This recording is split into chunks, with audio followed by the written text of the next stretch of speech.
If you know. Now Wheezy's in the dark. Am I? Pretty It is dark. darker than it normally is, yeah. There's a lot of noise from the lighting. Like you're distorted orange. Oh, we're live. Yeah. Yeah, no, that's fine. But interesting because I'm on my side. I'm like fucking crisp and clean. Oh, good to know. You look like you visited somebody's tanning salon. Yeah. The reflection of your beard changed your hue. It'd be like that sometimes. It definitely be like that sometimes. Trying to find this shit. Okay. What shit? All of the video shit. Come on, man. This is not your first time on the show. This is not. You can send out the links and all that fun stuff. Gotcha.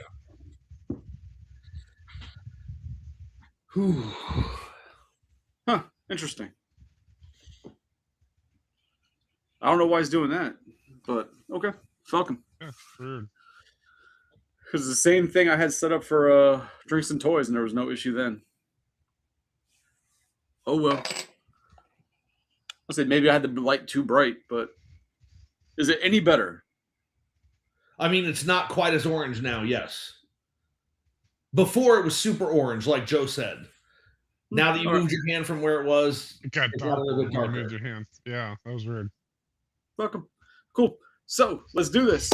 I want to welcome everybody to Collector's Hideout, the podcast where we get together weekly to talk shit about different topics, different things in the pop culture world, movies, games, comics, collectibles, toys, really whatever kind of we want to talk about for the week. Really, it's just a way for us to get away from the real world and all the bullshit going on and help us unwind and not have to deal with all that nonsense. So this evening, I'm here with Mr. Psycho. How you doing, sir? Doing well. How about you? Can't complain. Can't complain. Want to fire people, but, hands are tied. And also, Zero Cool, you are joining us tonight. How you doing, man? Doing good, buddy. Doing good. Awesome. So, tonight wasn't supposed to be our scheduled watches evening. I wanted to try and do a horror movie for this month.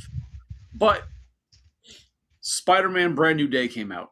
And I've been wanting to talk about it, but I've been trying to be real polite with everybody who might not have seen it yet, don't want to give spoilers, all that shit. So I've been kind of quiet, and the movie was really fucking good. And I'm like, you know what? It's like a week and a half, 2 weeks out. If people haven't seen it yet, that's their own dumb fault for being, busy and having a life. So right, Tony. Yeah, right, fucking Tony. This message is for you, Tony, as you're watching. That's why Shellhead's not here with us tonight, because he didn't watch the shit. Because he's got to wait to go with the missus. Because he's not a man to do it on his own. And he's not watching it now either. So, let's get into it. Spider-Man, Brand New Day. First, just going into this movie, did you have high expectations? Who are you asking, me or Joe first? Whoever the fuck wants to answer. I think I did. I think I did have high expectations. I kind of wanted Peter's story to, move forward from what happened with the last movie. I kept waiting for things to happen, and kind of disappointed that it didn't go the way we thought. But yeah, I think the expectations were high, and I think it fulfilled a lot of what we were wanting. It was a great movie. Okay, what about you, Psycho? Actually, for this film, I went in with no expectations, right? Because this is the first time we've gotten a fourth Spider-Man movie, and I kind of felt like No Way Home was so good. The fact that they were able to take that story that had been building for movies, examine what happened in Avengers Endgame and then incorporate the previous Spider-Man and the previous villains from the movies in, and it all worked so well. I was concerned that if I came into this movie with any kind of expectation, I would be overshooting, right? I'd be overshooting what they were able to deliver. So I made the conscious decision not to expect anything. Just go in and see the movie just like when I saw the very first Spider-Man movie with Tobey Maguire back in 2001. So, I mean, that's what I try and do with every movie for several years now. Like, that's why I have my own rule where when it's a franchise I actually give a shit about, I watched the first trailer drop one time, and then that's it. I don't watch it again. I see the initial trailer, and then I just go into it essentially blind. I don't read anything. I don't watch the rumors. Nothing. I just go into it, and I haven't been disappointed doing that. I feel like I enjoy movies more doing it that way.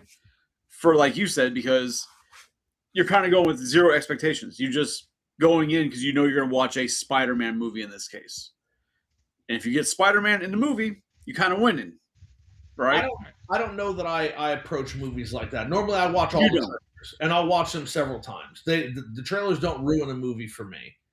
What I was concerned about ruining for me, what I was concerned about ruining it was going in wanting them to do things because as a Spider-Man fan, I want it, and then them not doing it and me getting upset, right? Like the biggest thing that I wanted out of a fourth Spider-Man movie, we did not get, and whether or not we ever get it, I won't know until it happens. But what, Venom?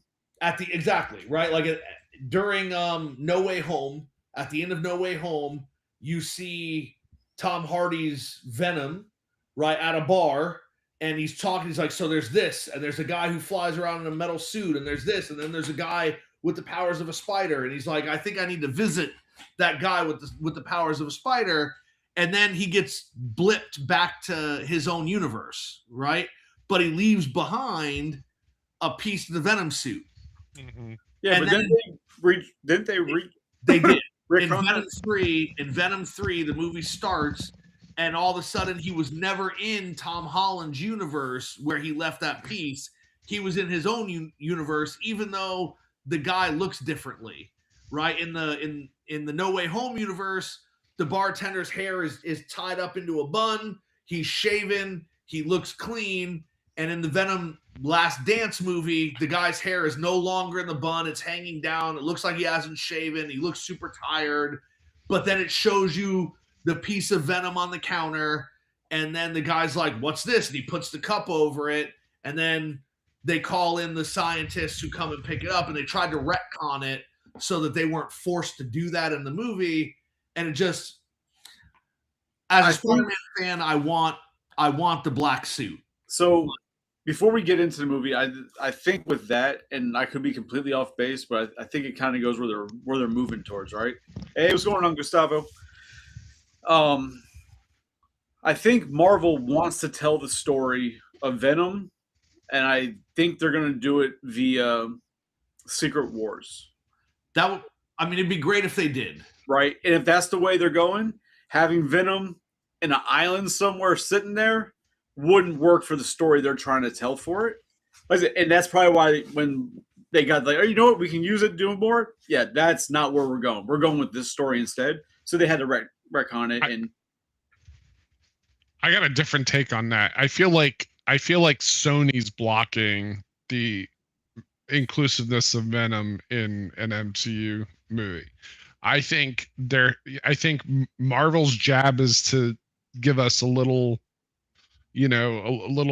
things like, the appearance, a little cameo, great, and they probably struggled to get that. And I think they're just not getting to agreements with Sony to let that happen. That's just my thought on that. I mean, and I can see why you would think that, but according to Sony,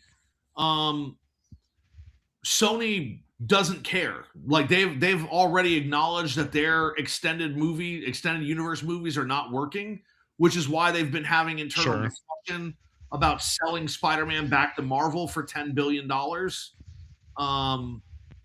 And they're like, we'll just sell the character back to you, do whatever you want, because everything that they've tried to do doesn't work, because they always do everything half-assed, right? Yeah, Like Venom movies are half-assed. Instead of connecting it to Andrew Garfield, they decided to just make it so Spider-Man doesn't exist.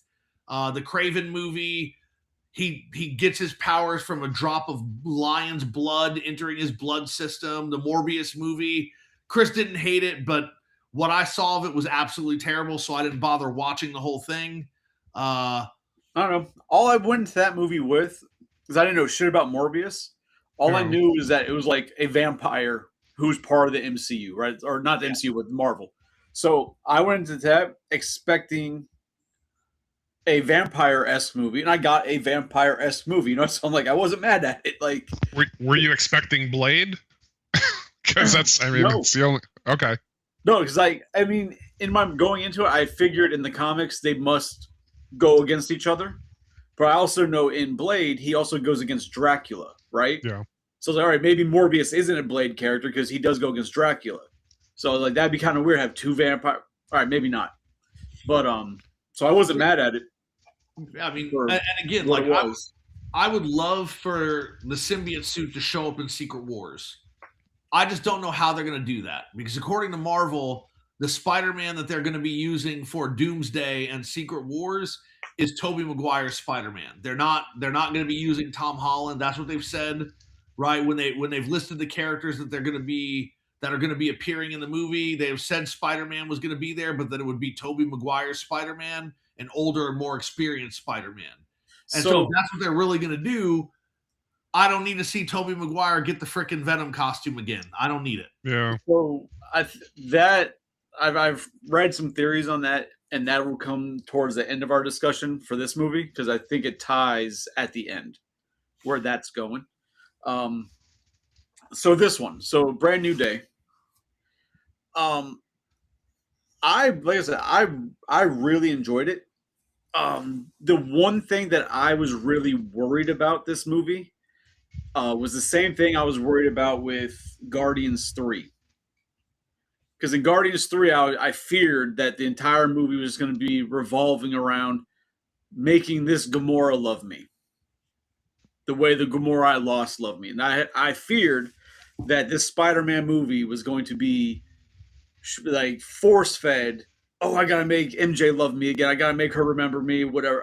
Like that's where I thought the story was going to wind up going, and just having it be like the focus.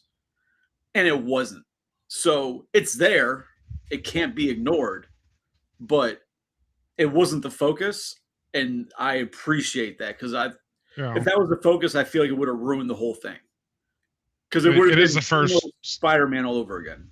Yeah, it's the first Spider-Man movie where it's not all about Iron Man. So I'll take it, right? Because all three of them were Iron Man, centered. I wouldn't say No Way Home was Iron Man centered. Homecoming definitely was. Far From Home definitely was, because he's dealing with the grief of losing his mentor. I don't think that No Way Home was Iron Man centric. If anything, I would say it was Aunt May centric, right? Like No Way Home was really about, what does this responsibility mean, right? And is there a greater responsibility? Well, he passed the torch to Peter in No Way Home, right? Like, and they made a point to bring that up with Happy, watching him do a lot of what Tony would do, working with the holograms and building stuff with the replicator and stuff like that. Well, that happened Far From Home. That happened at the end of the second movie when they're in the plane and he's got the thing and Happy's having that conversation with him about him stepping into Tony's role. So right. Just real quick, Gustavo, I saw it. The Predator looked cool except for the face. So something's wrong with that face. So that's a no. That's a no buy. What Predator? It's a Predator statue. He had sent it to Tony. I'll send it to you later. That came out. So one thing I was running into with Brand New Day is that there's a lot of, I don't know Spider-Man a lot. Like my Spider-Man has been, or my Spider-Man knowledge has been from the movies. Like I've never read the Spider-Man comics. I never cared to as a kid. It didn't reach me. So I only know Spider-Man from the comics, and that's it. Obviously from seeing like the trading cards when I had all the trading cards and stuff. So there's a lot in this movie to unpack with the directions they're going. Obviously, we're still in the era of nobody remembers Peter, right? He's been Men in Black, flashy thinged for everybody. Allegedly. Mhm. He's been Men in Black, flashy thing for everybody, right? I mean, who remembers him? I think you could make an argument that Hulk might Okay. remember something about him. Okay, that's a little bit later. But I'm saying right now, when you're starting this movie, nobody remembers Spider-Man, right? So he's doing whatever the fuck he wants. How he's paying for anything he's doing, I don't know. Because he's got an expensive ass, well, he's got a big ass apartment, which would only assume has to be some type of expense. Mhm. All this technology he's got that's doing all this shit. If nobody remembers him, that means the Avengers don't remember him. That means that he's not funded by the Avengers and Stark. Well, no. Everybody knows Spider-Man. Don't get that confused. Everybody knows Spider-Man. Nobody knows Peter Parker. But see, and then that starts adding problems to it, right? I mean, So- yeah. I mean, yeah. No. So people remember Spider-Man. They don't remember Peter Parker. But then that means that all the history, now this is going back to No Way Home or whatever, is that does the Avengers remember working with Spider-Man? Do they Yeah, I would forget? think so. You Yeah. think so? Because Yeah. but nobody gives a fuck about him. Nobody's trying to help. Nobody, right? There's no even mention of it. I mean, If that's the case, you think he'd go to Banner as Spider-Man, right? He doesn't. He goes as Peter, who nobody knows. But he was going there to ask him for advice, not related to Spider-Man. He's asking there for how to suppress his hormones and what's Right, but going if on you're with his chain. Spider-Man and you have this genius, you think you go as Spider-Man and hey, this is what's going on. I need help. You know what I mean? Like but he'd he be more doesn't. receptive if Spider-Man approached him than some kid approached him. yeah, right. but It's just really weird that. Go ahead. But I mean, you have to remember he doesn't have a relationship with Banner. Spider-Man Well, he never knows had him. a relation. No, he knows who Bruce Banner is. Right? Hulk and Banner have seen Spider-Man. They know that Spider-Man has done things, but he doesn't have a relationship with him the way he had with Doctor Strange or anybody else. So if he were to show up and start asking questions, why would Banner talk to him about But see, something that was that? but right there, because you're right there. Banner, maybe they didn't team up together, but he knew that he was on the Avengers. He knows that he would then know that Spider-Man was Tony's protege, right? He would know that information. He might not have had a working relationship, but he knew of them. They were all part of the same team. Like I said, and obviously there's writing and story that they want to do why Spider-Man didn't fucking go to Doctor Strange for help, right? Like, it makes you wonder if the Avengers and all that, if all that is also erased from memories, and he's only on the street level again because he's got no help at all. His only help in this film, in reality, is from a pissed off fucking Punisher. Yeah, but that would go against why Scorpion knows Peter. Not Peter, Scorpion knows Spider-Man. Because they erased him. Scorpion was in No Way Home, or Homecoming, I'm sorry, was in Homecoming. So if they erased everybody knowing Spider-Man, then why would Scorpion be so vindictive towards But it's Spider-Man? not everybody knowing Spider-Man. I guess what the people that know Spider-Man and Peter, like who actually know, not just like when his face became known, but like the people who had working relationships with actual friendships and everything. It's almost like they don't have recollection of either. And maybe that's on point because then you have this one person, which would lead to too many blank areas of why don't I remember that? Or like, oh yeah, we see Spider-Man and we see him, but now we don't remember his face. Like I think I could be wrong, but it could be a plot hole too that they just haven't given us the answer for yet. But then it could be said that the new Avengers, right? Black Widow's sister knows Spider-Man. Yeah. Right. She's got familiarity there. Hulk, as we said, because you said earlier, is pummeling the shit out of him. And then he's like, hey, it's me. I'm your friend Spider-Man. And then all of a sudden Hulk seems to kind of remember Spider-Man. Yep. Right? Mm-hmm. Now, there's theories as to why that is. One of the theories I read was it's because Hulk, if he wasn't active when the snap happened, or not the snap, when the spell happened, Hulk's brain might not have been affected by the spell. Sure. Which, okay, I can see that being possible. You know, it's comic book knowledge. It could very well be possible, right? So I mean, you have that aspect of it. There's also theories that there's also theories that not everybody was erased anyway, right? So most people believe that Wong, as Sorcerer Supreme, was not erased specifically because he told Doctor Strange before he left, do whatever you want, just keep me out of all of it. And so as Sorcerer Supreme telling him that keep me out of it, a lot of people believe that Wong is not gonna have his memory erased either, that he'll still know, he'll still remember what's going on now. Right, so, I would possibly, but we haven't been given that information yet, right? So that's the speculation. It very well could. Will we ever even get those answers? Who knows? I assume we'll get it because Marvel seems to not really just put little things in without reason. Yeah. So like that dialogue is probably there for that reason, you know? Well, yeah, I mean, he built clout that eventually New York now loves him versus hating him, right? Because that's where we left off. They hated him. Now they love him.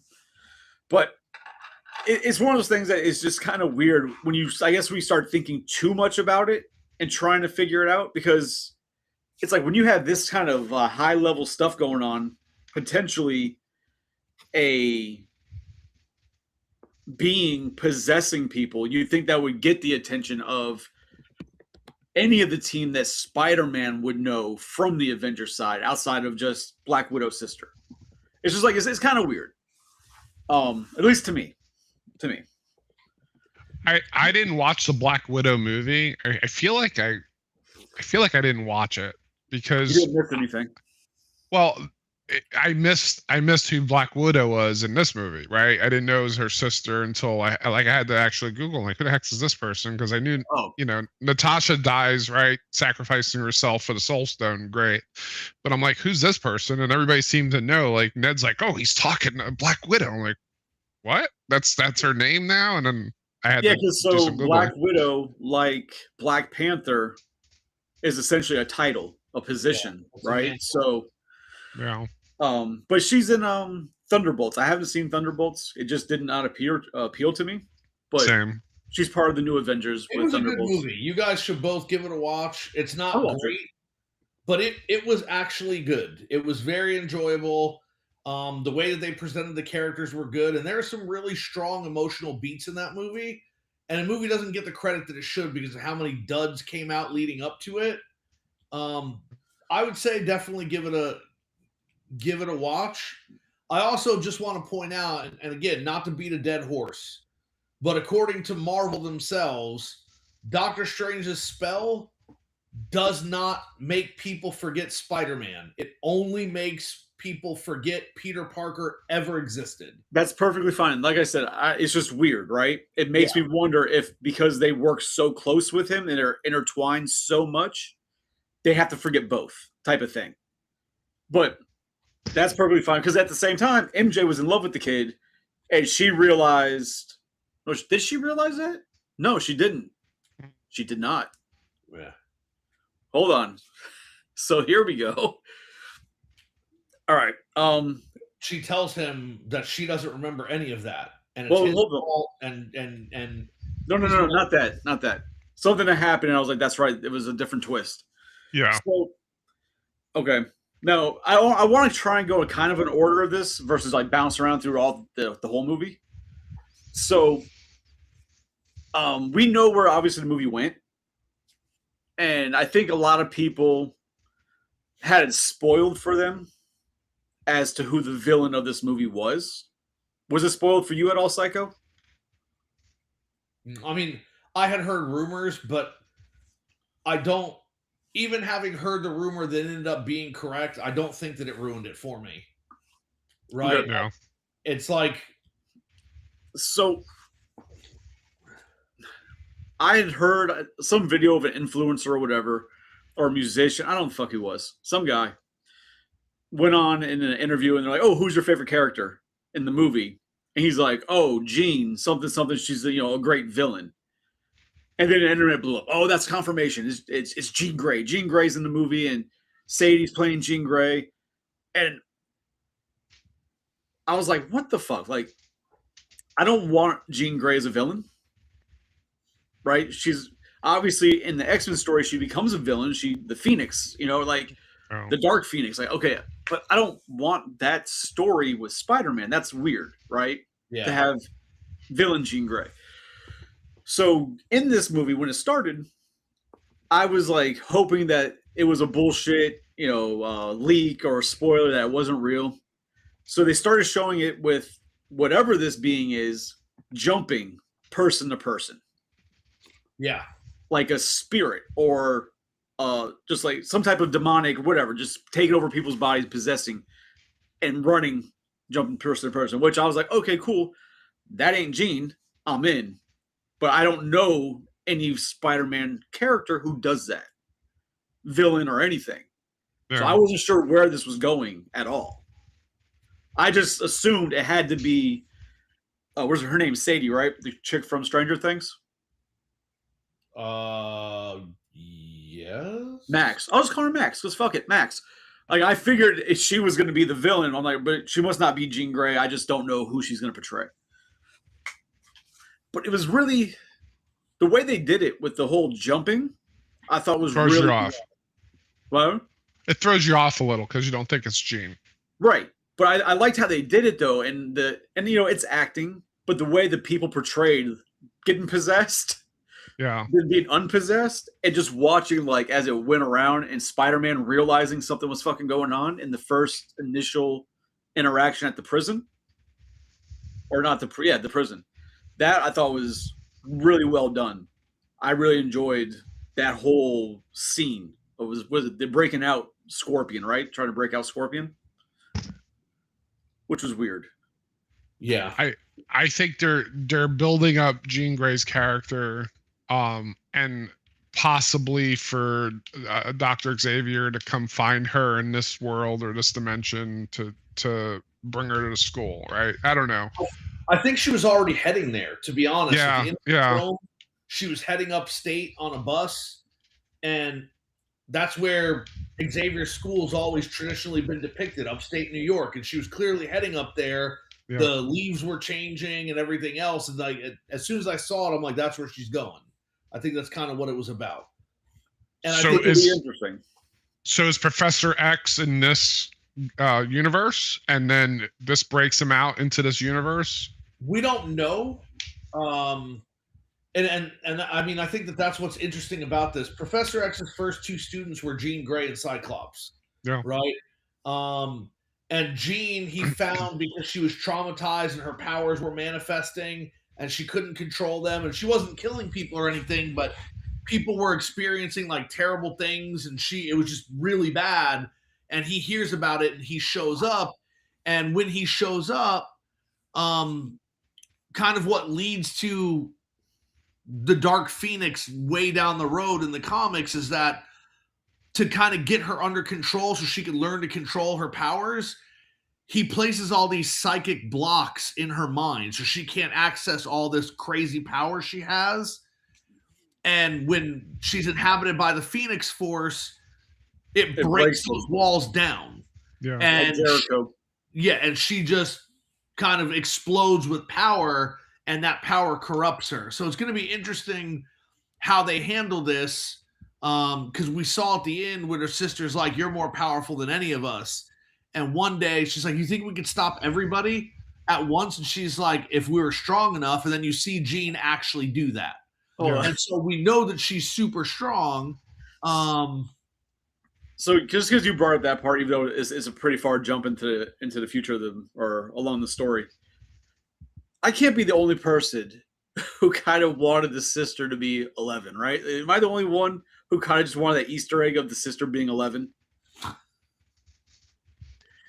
Yeah, no, I'm the only one. All right, well, fuck y'all. I never thought that thought never crossed my mind. Well, because like right now, it's if you look at it, it's like, all right, yeah, it's not Max. It's she's an actress, but her most famous role right now has been Max from Stranger Things, right? And you have her doing things that can be not the exact same thing as 11 did in Stranger Things, but similar type things. Yeah. So when they got this, they show that the girl, because there was a couple scenes when they were talking to each other, a couple of angles. I was like, holy shit, is that the girl? Is that 11? But then another angle, like, oh no, that's not her. I was like, I think that it would have been just a throwaway Easter egg for fans to be like, oh yeah, look, she's getting trained by her sister who's 11 type of thing. But they didn't give me that. Fuckers. It's definitely interesting, and when you asked me if it got ruined for me, it was the only thing that made sense, right? Like you have this actress.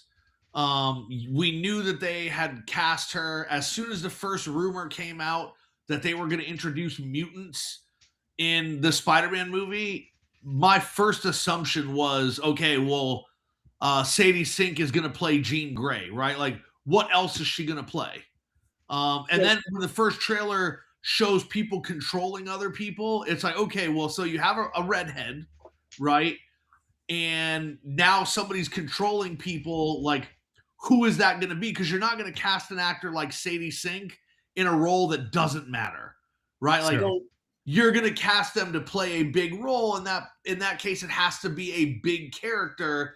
How many telepathic redhead characters do we have in Marvel that it could be? But to trump that, right? Well, to go over that, the possibilities, right? Because we're looking at Marvel. When you look at the history of Marvel and a lot of their characters, original Spider-Man series, we had Kristen Dunst or whatever the Dunst was, MJ. Yeah, she's a blonde. She's a redhead in the movie. Then you have the exact opposite. But that wasn't Marvel, though. Just listen to what I'm saying. Jesus, you have to argue. Then you look at Garfield's movie. They had fucking Emma Stone, who is a redhead, and made her blonde, right? So the point is that my mind, like, if she's in the movie, I'm not. For all I know, they could be dyeing her hair black for you know what I mean? Like, yeah, she's a redhead, and that's what it makes sense to be Jean Grey. But at the same time, a wig or hair dye, she could be a complete any other character of any hair color. That's why it's like she'll most likely be Jean, but she didn't have to be. They could have made her a different character who wasn't a redhead with a little dye. Yeah, I mean, I didn't think that was going to be a thing. And it wasn't. When they cast her, it was like, well, she's not going to be a comic accurate MJ because we already have an MJ, and they're not just going to replace Zendaya with somebody else, especially when they bring Zendaya back, right? Like, so if Zendaya wasn't in the movie, it'd be like, oh, well, maybe we're going to get like a comic accurate MJ. But since that wasn't the case, I was like, yeah, it's probably going to be Jean Grey. It's the only thing that really makes sense. Oh, man. I knew going into the movie that Jean Grey is in it because I heard a spoiler, but the way that they did it made you second guess it, which I was happy about because I almost thought it would have been her sister that was doing this, and maybe Jean would have been, trying to get back to her sister, trying to find her sister that's doing this behind the scenes. So when I was talking to can't remember Zach about it before we watched it, before I watched it, before it came out, because I had heard the Jean Grey, and I brought it to him. He's like, I don't care about the movie. I'm not probably going to see it this next. So we were talking about it, and he was in the same mindset I was. I'm like, using Jean Grey as a villain, it's nobody wants her as a villain. Like, that's not what we want. We want Jean Grey as Jean Grey, right? Maybe an origin story, how she came up, but we don't want her as a villain. But then he went on. I never even knew Jean Grey had a sister before. So he went on and say, well, maybe it's not Jean Grey. Maybe it's her sister, because there's a run of comics where her sister like portrays other people and like takes over like their personas and acts like them in the comics and does stuff. He's like, maybe that's what they're doing. Maybe it's going to be her sister. So I was like, oh, I never even knew that was a thing. I So think watching it, they kept calling her Jean. Like, all right, it's got to be Jean. But then they brought up the sister. I'm like, oh, well, at least they mentioned the sister, yeah. right? And then, okay, well, it's definitely not her. So she's 100% Jean. So we're not even going that route. I think this was the traumatic event that made her visible to Dr. Xavier. So I think that's, this is the making of Jean Grey's character and why Dr. Xavier starts the school. And, maybe they're going to throw in a mutant movie where he recruits her right off of Spider-Man. I don't know. Well, yeah, 'cause you think that, affecting what 1 kilometer area, so it's like what 3 miles about? It's a lot of people. Yeah. In one shot, that would definitely send up a red flag to a Professor X. I could see Professor X's cerebrum while that happens. Right, like that could be the intro to Doomsday or whatever. He's sitting there in Cerebrum, and then everybody just shuts off, and then he centers on Jean Grey, and then goes and gets her. What concerns me is you don't get Jean Grey killing people until she turns evil in the comics, right? That's okay. So, this is one of my big gripes about this movie, like my only gripe. And in this, well, I mean, I have several, but in this movie, you see things that any normal person is going to be like, yeah, that person's dead. Now, the writers and the director have come out and said Jean Grey doesn't kill anybody in this film. No, just the fucking truck that hit the guy did. Okay, sure. Well, so they're saying, and again, it's one of those arguments that people make for Batman. Well, if it didn't happen on screen, did it actually happen or did something else happen? But that moment specifically where the guy steps out in front of the vehicle, I don't know how you would explain that away. It's not like Jean lifted him in the air telepathically to save him from getting hit by the bus, right? So it's like, I don't know. And Spider-Man couldn't save because he was having one of his moments where he was like losing control. Right, yeah. So Spider-Man didn't even attempt to save him. And then she also makes 2 of the security guards shoot each other. So, yeah. So again, it's like they're saying that she doesn't actually kill anyone. She definitely terrorizes people, and she definitely makes people afraid and commits crimes, but that she doesn't actually kill anyone. And I want to believe that, but it's difficult to believe that based on what you see happening in the movie. But like you said, it depends. If you go by the rules, if it didn't happen on screen, it doesn't count. Because if she froze everybody within like a 3-mile radius, what if there was somebody like in a pool? Like, they got froze underwater for however long that whole that whole thing took. Like somebody had to die. Someone died. Yeah. But I don't know. You said no, I'm with you. That was my one big gripe. Was that, and now if she's killing people, I'm not whatever. If whatever it is, because she's in this movie, she's not a villain. She's what Marvel likes to do with a lot of their villains. She's a villain by circumstance, right? She's not going around just killing people. She's not being Thanos, right? Like she's trying to find her sister, trying to save her sister, and doing everything she can, and she keeps attacking damage control. She keeps attacking them. She's not just going and like attacking a children's daycare. Like she's only attacking damage control, the people who have her sister. So that's why I was like, well, she killed that guy with the guy hit by the car. Like she made guards shoot themselves or shoot each other. But then when she finally gets to the point and she finds out that her sister is dead, she can't now kill the guy who killed her sister, essentially, right? Oh, now she has this moral compass. Say, oh, I have to slow down. I'm going to be slow. Don't come closer or I'll kill him. Just fucking kill him. You've killed other people already to get to this point. Just fucking kill him. Be done with it. So that was like, how she just kill a nobody, but did not kill a guy who deserves to be killed. I think that in that moment, she was thinking about everything that Peter had said to her. Oh, she hadn't done it yet, right? No, I'm not talking about when she was in her head. I'm not talking about with Aunt May. Oh, okay. I'm talking about the conversations that she and Peter had up to that point, right? Gotcha. Where Peter's like, this isn't the way to do it. There's different ways, blah, blah, blah. And she's like, you don't understand what's going on. You don't understand what's at stake, blah, blah, blah. Right? So I think at that moment she was really considering what her sister might have wanted, what her responsibility might be. But I mean, yeah, she absolutely could have killed him if she wanted to, without, in a millisecond. Like on the spot. Yeah. Yeah. Go ahead. I mean, and then you said that that's really your only gripe. It's a big gripe. I have a couple of other things that frustrate me that I guess we'll get to as it goes along. But I mean, we're already bouncing around, but so in this movie, I really enjoyed Punisher. I thought he was great. I wish he could be as nice to Daredevil as he is to fucking Spider-Man. Like, he's a real dick to Daredevil. Was he introduced in Daredevil? Lawyer, but I didn't know he was introduced in Daredevil, the same character. Yeah, so he's in that's actually where he got introduced, was Daredevil season 2 on Netflix. That was his introduction. And then he was in season 3, and then he was in the first season of Daredevil Born Again. Yep. You haven't watched the Daredevil and Punisher shows on Netflix? I haven't. No, I haven't. Holy shit! Yeah, those are really good.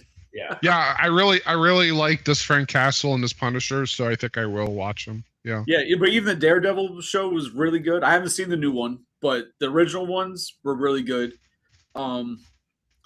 I wasn't a fan of the fucking the punching guy, because they did 4 characters. Iron Fist. Iron Fist. That I wasn't a big fan of that one.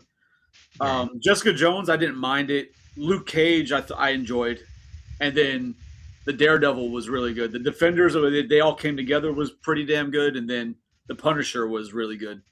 The first season of Punisher was good. I was not overly impressed with the second season.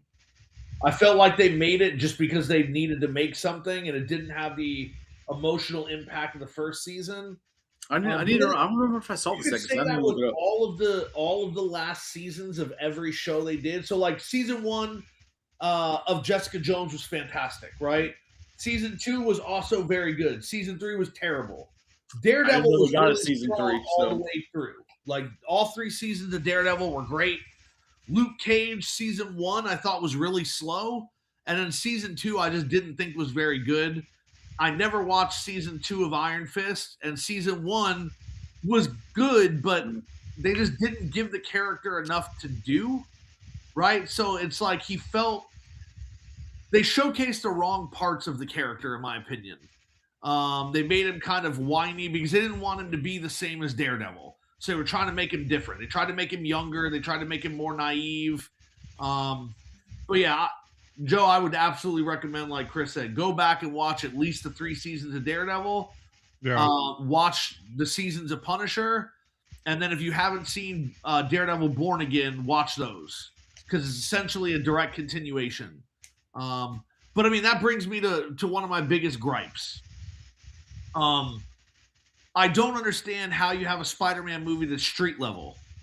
You're showing Queens, you're showing Hell's Kitchen, you have the Punisher, and you don't have Daredevil, right? Like, is he in jail? Is he in jail in the show? No. You sure? I keep seeing people pop up saying that, because Daredevil's in jail or sitting in jail watching Frank and Spider-Man have fun together or something. I don't believe that he's in jail, no. I mean, they were talking about arresting him, but I don't want to give the last season away and what happens. I don't think he's in jail, right? But it's like, in the comic books, Daredevil and Spider-Man team up all the time. And they teased it in No Way Home when you have Matt Murdock show up as the attorney. Right. And it was exciting because I love Daredevil. I love Spider-Man. It's like, okay, well, if Frank's going to be there, you know Daredevil's going to be there. And then he wasn't there. It's like, all right, why did we do this? Why do you tease it in No Way Home and then you don't do anything about it in the movie where it's only street level? So I was talking about this earlier today with Moo in the chat. As much as I enjoyed Punisher, right? I enjoyed him a lot in this movie. He was funny. But the only reason to me that he's in this movie at all is to shoot Spider-Man. They just needed to have a reason, introduce him, and lead up to eventually he shoots Spider-Man, right? Like you needed a reason for Spider-Man to be killed, not almost killed in this case, but not by the villain, not by Jean. You needed something, and you've got this, anti-hero who's trying to kill Jean Grey because she's a threat, right? And to me, that's the only reason he's actually in this movie is to shoot Spider-Man. I don't know that I agree with that. Because if you take him out, the only other part that he's used for in this movie that you'd have to explain some other way of it happening is blowing up the vault, right? You could take him out of the rest of the movie, and it won't change the movie. I mean, okay, I get the argument that you're making. I don't agree with it because I think that Frank is in there for a very specific reason. I think that Frank is there to show what happens when you lose everybody you care about and then you don't make an effort to keep living and to keep growing, right? And that's very evident in the scene where he's talking to Peter and he's like, "That's your girlfriend. You love that girl, right?" And he's like, "No, I don't." And he's like, "Don't bullshit me, kid." And he starts talking to him. And he's like, "You don't want to be like me," right? And I think that that's the reason the Punisher is in there, because you have a guy who had everything he wanted and lost all of it. And now the only thing left in his life is vengeance, right? The only thing left in his life is vengeance. And that vengeance is doled out to every criminal because nothing he ever does is going to bring his family back. And he is not willing to open himself up again because he's already lost everything and he's not willing to go through it. And that's where we find Spider-Man in this movie. He's lost everything. He has nobody. And he could make the decision to stay that way and end up like Frank. But and Frank is there to make sure it doesn't happen. Now, can it be argued that they could have used plenty of other characters in the repertoire of characters for a similar story, but a lot of them, or most of them, wouldn't be ones outside of a villain who would be able to do what Punisher did? No, not unless, again, not if they want to keep it street level, right? Because you've got the Hulk, so you don't have to keep it street level now, right? You've got the Hulk. They wanted to focus. They wanted to focus the story on Spider-Man as a street level character, and he really is in the movie, right? He is not a great, and they highlight that over and over again when he goes to Yelena and he's asking for help. She's like, "We don't deal with this. This is incredibly small potatoes. I have to deal with the very big potatoes." She's like, We're not dealing with this. You deal with it. And she says that twice. So they're driving home that this is a very insignificant issue compared to everything else in the MCU. Okay. And so, again, in that instance, I feel Frank is the only way that you could do that. You can't do it with, even if they decide to focus more on Hulk, right? And Bruce Banner. You can't do that with Bruce Banner because Bruce Banner loved Betty, was in love because he's allegedly the same Hulk as Edward Norton was. He had that whole love. Then he lost it, right? Then he fell in love with Black Widow. Then he left her. Then he fell in love with one of the women on the planet where he was fighting and ended up having a son. Then he comes back and discovers that he's got a cousin who's now a Hulk. His son shows up in the last episode of She-Hulk. His son Scar, right? He shows up. There's a picture of Scar in Spider-Man Brand New Day on Hulk's desk. So like Hulk has family. Hulk has people that he cares about and that care about him. Punisher's got nobody. Nobody gives a shit about Frank Castle, and he doesn't give a shit about anybody else. Well, you ran with Hulk, and I wasn't saying that they could use Hulk for that. I was saying that they have Hulk. They're using Hulk as in it's not just street level, right? They could have brought other characters who could have done the same general idea of the loneliness, right? And they could have introduced a new character that we haven't seen yet and done that. And they did. They just did it in the opposite way with Jean Grey. Like if you look at it, Jean Grey's like whole arc is mirroring Peter's, but it looks like it's going to go the opposite way until Peter brings her back into the light. Right, but I was saying, but the exact reason why you said it for Frank, right, for Punisher, like there's other characters they could have used for that, but I think for what they were trying to do, and that character, with the fact that Punisher would have no problem shooting and killing, right, would have made him the perfect candidate for everything that they would need for this movie, right? Because like you could have, like I said, they could have introduced another character to have been doing that, but then they would have to find somebody else to how you're going to kill Spider-Man or potentially kill Spider-Man on accident. No other superhero is going to do that. Hawkeye would have. No, I don't think so. Elena Belova would have. She may have. People, right? Like I think that they could have picked other people. I think that they chose Frank specifically because of where he is and where the audience know he is after all the things he's done. Right? Elena, she's lives in a bathhouse and her sister's dead for the second time.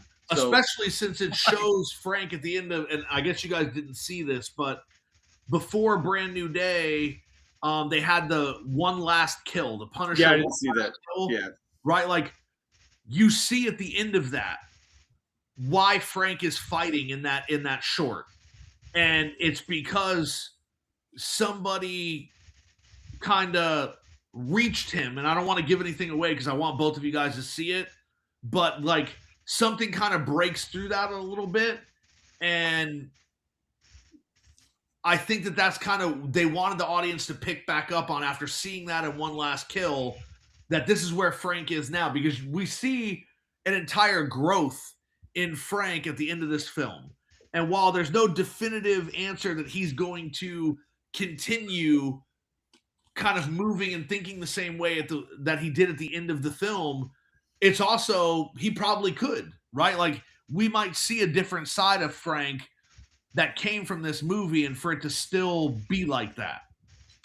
Okay. So in chat, Cow says Moose says it also stopped Jean from being like the Punisher. So that kind of reminds me of the whole, Cable killing Deadpool to stop Fire Fist from becoming who he was. Like the same plot line. But he also knows that you can't kill Deadpool. Without a collar, or with the collar you can. That's true. Speaking of the collar, we've seen now the creation of that technology. Yeah. Right. Yeah. Like, obviously, right when Peter's talking to Hulk, or Banner at this point, about the technology, you knew right where it was going, right? Like, you're like, okay, he's going to start to suppress. This is eventually going to lead to where we saw in Deadpool, where they have it around their necks. There was another movie where they had it, but I think it was not part of the MCU, where they had a device that they put on and it subdued their powers. Yeah, they did that in X-Men, in X-Men 2. But that was a shot, though, wasn't it?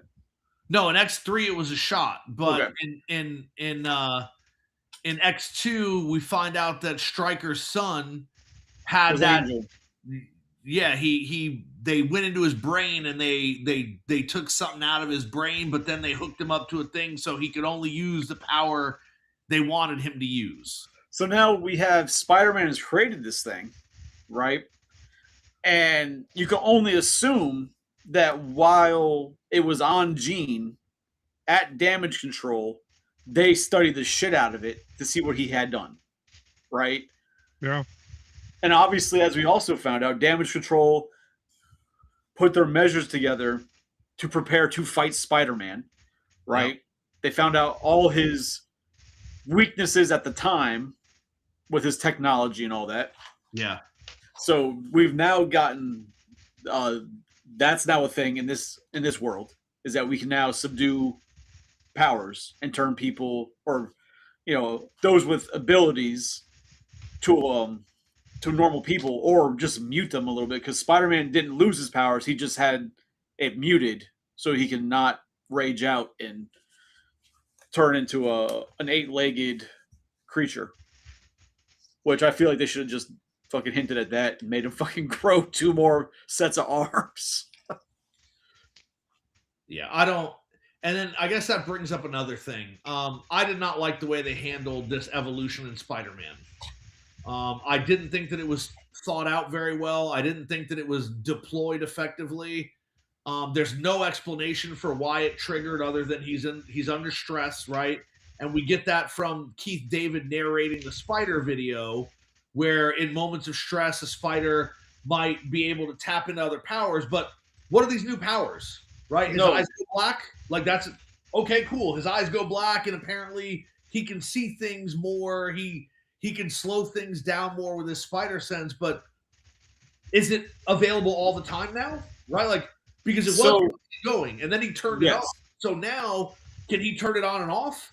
Is it just always there? Like, there's no explanation for any of that stuff. And what exactly happens, right? Does it make him stronger? They don't explain any of it at all. None of it. But they showed it, right? So in that, like the video, obviously, it's the idea is that the spider also molts, right? It sheds its skin to a new, bigger version, right? That's the whole point. And he's like, "Oh, I don't want to do that." He turned the shit off because he doesn't want to picture himself coming out of his skin. Yeah. But at the same time, that I feel is showing him growing and what's going on. So we know now that he can control. He can use the fucking normal webs, his biological web. He uses that freely now, right? Because during the battle with the hand, he used that without even being black-eyed. Yeah. Right? He got control of it. He finally got that control. So, I mean, it does, in theory, it's going to make him stronger. It makes him more sensitive. It heightens all of his abilities. He's getting stronger. So is he now Tobey Maguire Spider-Man strong? Because Tobey Maguire is way more powerful, in my opinion, than his Spider-Man. So, and he's got the biological web. So maybe, this Peter Parker didn't hit that evolution that Tobey Maguire's Peter Parker hit to get to that point. So maybe he's like in the middle of that. I mean, also, then you use the argument, it's different universes. Tobey started off with the organic webs. Like, it's... I would argue that Tobey Maguire it's not that he's stronger, it's that he's way more experienced, right? Like, so if you see... Part of the reason I love No Way Home is because they show so many of the differences between the Spider-Men, right? So when Tobey Maguire and Andrew Garfield have that little battle in the kitchen, right? You see Andrew Garfield is doing the same moves that Tobey Maguire is doing, but Tobey is better at them, right? Instead of just doing the flip that Andrew Garfield does, Tobey does the same flip but pushes off with his leg. So he lands faster, so he's able to shoot his webs faster. And there's all these little nuances in there where Tobey, you can tell he's been Spider-Man so much longer, he's using that experience in everything. I don't think it's just experience though. Like in No Way Home, if you compare Tobey fighting Goblin, right, in the first movie, and compare this Spider-Man to fighting Goblin, it's a no-brainer. Like, Goblin shook it off in No Way Home. He's like, "Oh, you're hitting me." He's like laughing and antagonizing with a laugh, where in the original Spider-Man with Tobey Maguire, like he was, he had to regress and like try to play on his feelings so he'd back off because he was kicking his ass. And then in the one scene of No Way Home where he had the glider and he's going to kill Goblin, and Tobey gets in front and just stops it. Like, he's definitely, if you're sitting there with rage and you're about to throw a glider into somebody and Toby gets in front of you and just like pushes it off like nothing, he's way more stronger than we give him credit for. But, and very well, yeah. I mean, it makes sense, and that he knows how to use it better, like John said, because he's got more experience, right? Which that could all be tied into, is he stronger at all times, or is he just stronger in those moments because he knows that this is when I need to be stronger?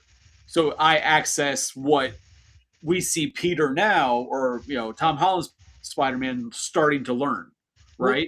And also remember the great scene from No Way Home when they're talking to Tom Holland, and Andrew Garfield tells him, after I lost Uncle Ben, and then after I lost Gwen, I just thought I would fall into Spider-Man and I would just help people. And then I realized that I stopped pulling my punches. I stopped protecting people, right? And that moment is really powerful because you see that when he's fighting Green Goblin in the hallway, when Tom Holland's fighting Green Goblin in the hallway, he's pulling his punches, right? And that's why Goblin is laughing, and that's why, there's everything, going on, and he doesn't seem affected. And you mentioned Tobey Maguire, but if you go back to the first couple of times that Tobey and Green Goblin fought, Green Goblin's doing the same shit. He's laughing at him. He's not affected. The hits aren't doing anything.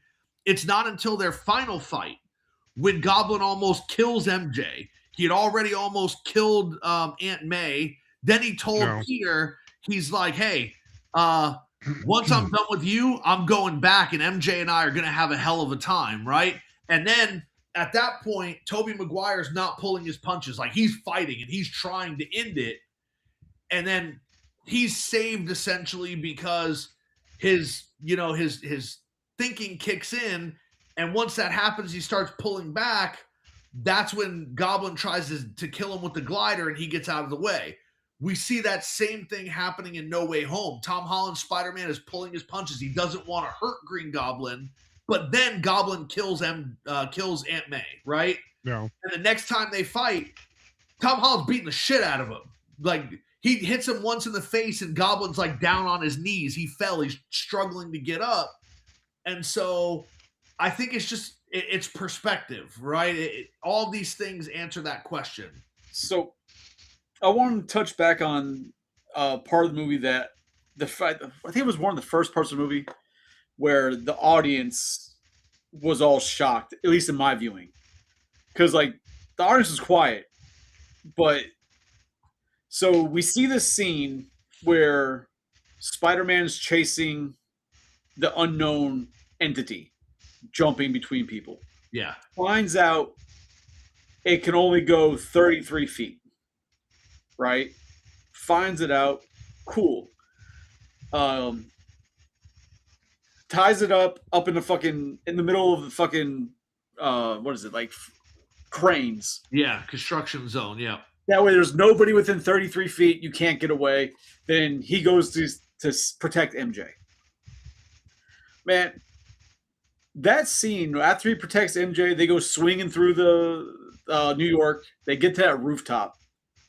And the scene when she's like, I know you, or you know me, like they're making it seem like she's putting things together. Yeah. Mm-hmm. Right? But so you're sitting there, you're watching this, and that's where I said that I was afraid that they're gonna make this whole movie about him trying to have MJ remember him. Yeah. So they start this, I'm like, oh shit, they're gonna like just let it be done and fucking like screw that, we're gonna make her remember him right now. Cool. So they're doing that. She's putting it together. They do the kiss. Shit you not. When they stop kissing, and she says, I forgot what she says. Oh yeah, you can't sense me anymore. Everybody like gasped, and one person in the audience is like, God damn! Like, was that Che? Was Che there? like. That moment, people were like, I guess they were so invested in the moment of she's gonna remember him. She's gonna remember. That's it. And then boom, people were. It hit me too. Right.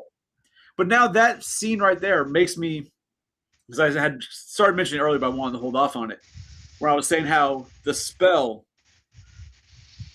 erases Peter from the memory, but not Spider-Man.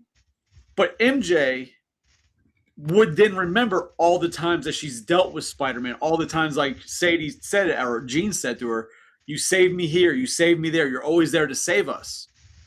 But that's never brought up again from MJ. No, but right? it was brought up before that. When they're in the when Peter meets Ned for the first time, and he's like, "I've been trying to figure out who Spider-Man is." He's like, "Spider-Man saved us here at this thing." That's right. He did mention it. Okay. So like he still remembers all the time Spider-Man protected them. So we're supposed to believe that MJ remembers all those times too. No, that's fair. I forgot Ned said that because I'm like, she didn't remember him there, right?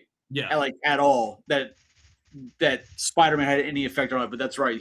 Ned did mention it. That's fair. Okay. All right. I'll allow it because you're right. But so, bro, that scene, and then people like to say like, "Oh, she was going to kill MJ. That's why she jumped." Like, no, she wasn't going to kill MJ. She knew that Spider-Man would save MJ. Like, there was no ifs, ands, or buts. This wasn't the guy in the car situation. Like, Spider-Man was going to make that shit happen. So, one other thing that I didn't think about until recently, I think I was talking with Moo about it last week. Now this, I didn't think about it when I watched it because I had forgotten. But as I saw scenes, because people would keep showing the scenes of in No Way Home, when the Spider-Mans first come into the universe. Yeah. With Toby and Andrew's Spider-Man. Ned is using Doctor Strange's magic. Yep. Ned was also practicing magic. Where the fuck he go? He's not doing it anymore? Like, that was completely abandoned. He was practicing, right? He was practicing in the class, right? Like a wizard. I don't want to say wizard class, but wasn't he practicing his spells? He just had the sling ring and he was using it until Doctor Strange came back, and then Doctor Strange took the ring back, and then Doctor Strange said, "Were you using this?" And he's like, "Yes, sir, I was." And he's like, "Okay, that might look." He says something about we might need to look into that more, but you never see anything else happen with that. Maybe I'm thinking. I could have sworn there's like something with him and Wong, like training him. Yeah, maybe I'm thinking Universe of Madness when at the end, was it America? Is that her name? She's in the class. She's in the class doing that, learning magic. Maybe because I could have sworn that they either mentioned or hinted at him learning, like going like being taken like under Wong's wing. Yeah, to learn because of what he did. And it's like, all right, but even then, like that's another issue when it comes to their memory, right? It's like because it just disappeared. Well, it just disappeared. But Ned, that means that Ned and MJ know that there's 3 different Spider-Men.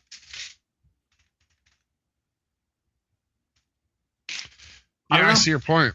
So they don't remember. So they know there's 3. Now, do they forget the other Peter Parkers or just that Peter? Like, there's a lot here, man.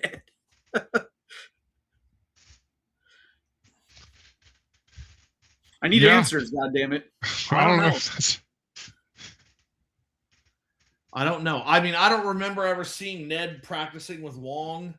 Or was like Strange, but I mean that doesn't mean that it didn't happen. I just don't remember it. I don't know why I can't remember it. I don't know. Yeah, I remember something of it. Like I don't remember. I thought it was like a throwaway scene type of thing, but I could be wrong. But like I said, it's just that's those things that like obviously when you start looking too much into movies, that maybe they just haven't given you the answer yet, or it's just something that they're not focused on because it really isn't important to anything. So you just kind of got to forget it, right? You got to fucking Men in Black flashy thing yourself.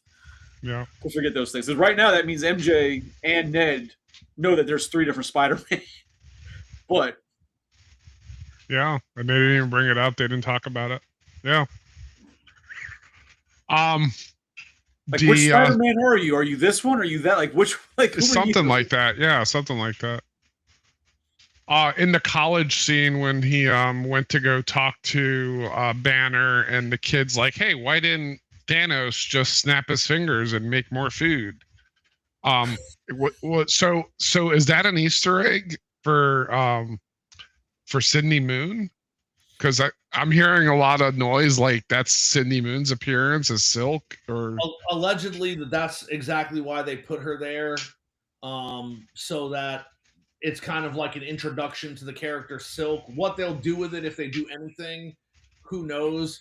I think before they introduce Silk, before they introduce any of that, we're gonna have to get a Miles Morales, right? Yeah. Like, we're gonna need a Miles Morales, and I want them to do it where there's two Spider-Men working, right? Like you have Miles and you have Peter. Not that Miles comes in and Peter dies. We don't need to do that. Yeah, I agree. Didn't they announce that a Miles Morales movie is going to come out?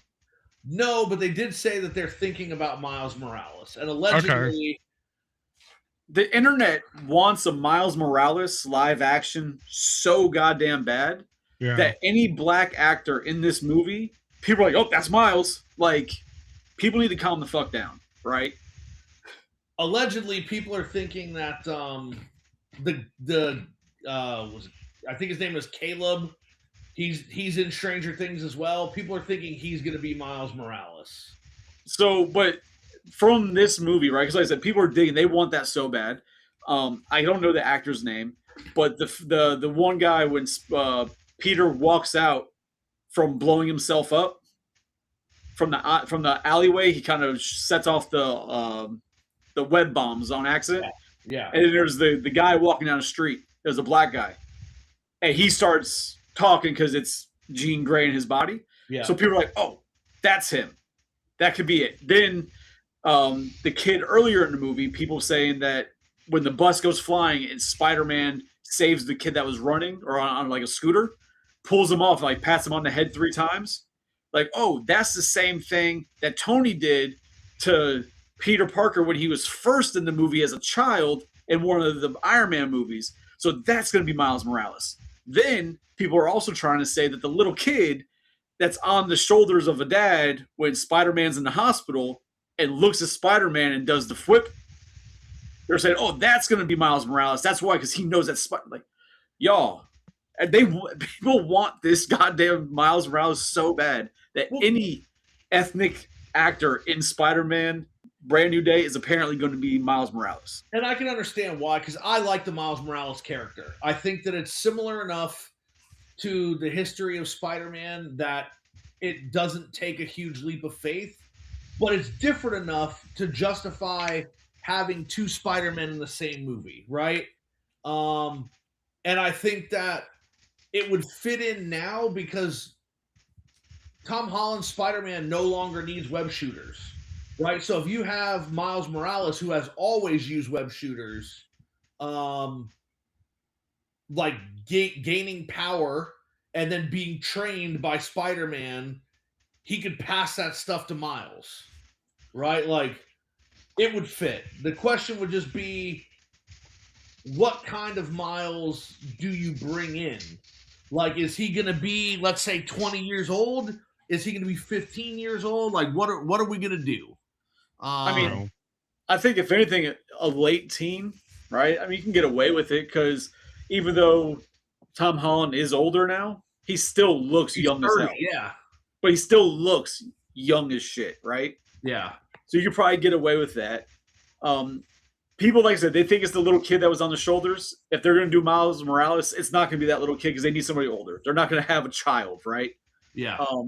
Also, people need to realize that in that scene, that was Jean using the kid to essentially say goodbye to Peter. That's what that was. Yep. Because they showed that's it. Peter smiles, the kid turns away, and then they showed Jean smiling on the bus. Yep. Like, that was that moment. There was no deeper meaning behind that moment. It was just her saying bye. I didn't catch that, but now that I think about it, yeah, that makes perfect sense. Yeah, because like what?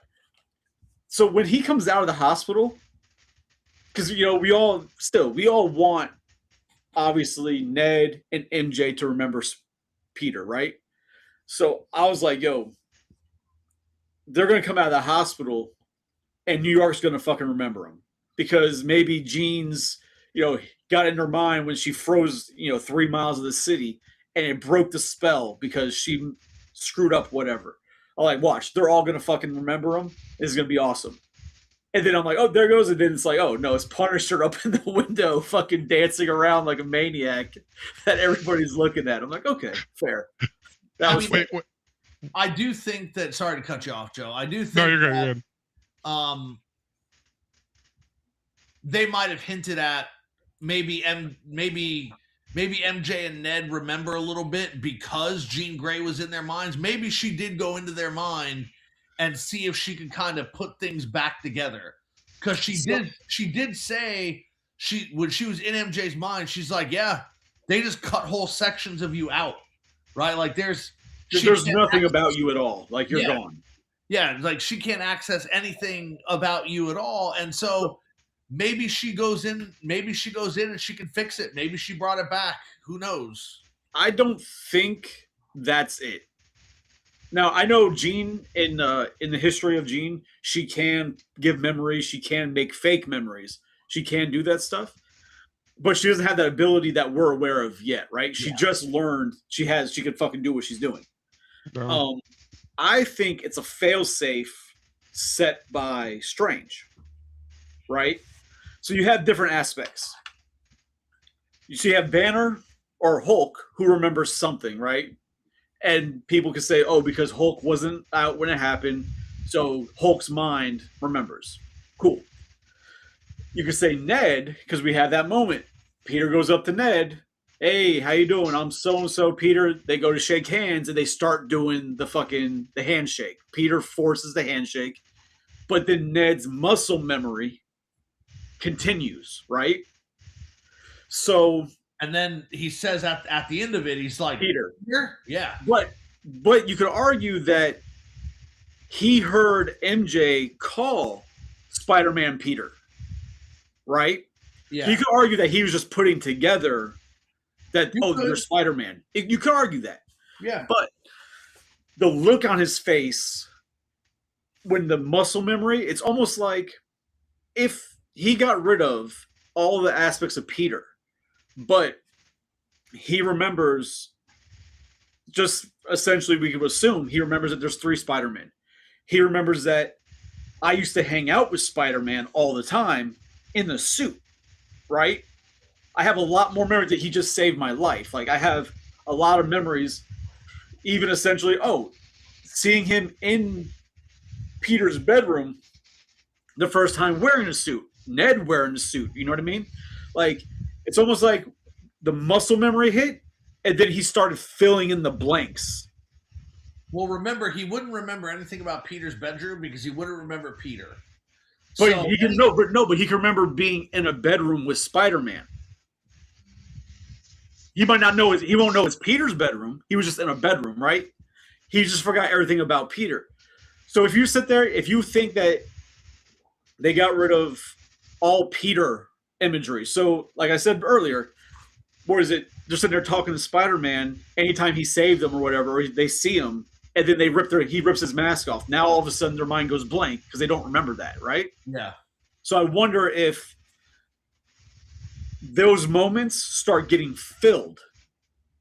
Like, oh shit, that Peter, because now he heard Spider-Man get called Peter.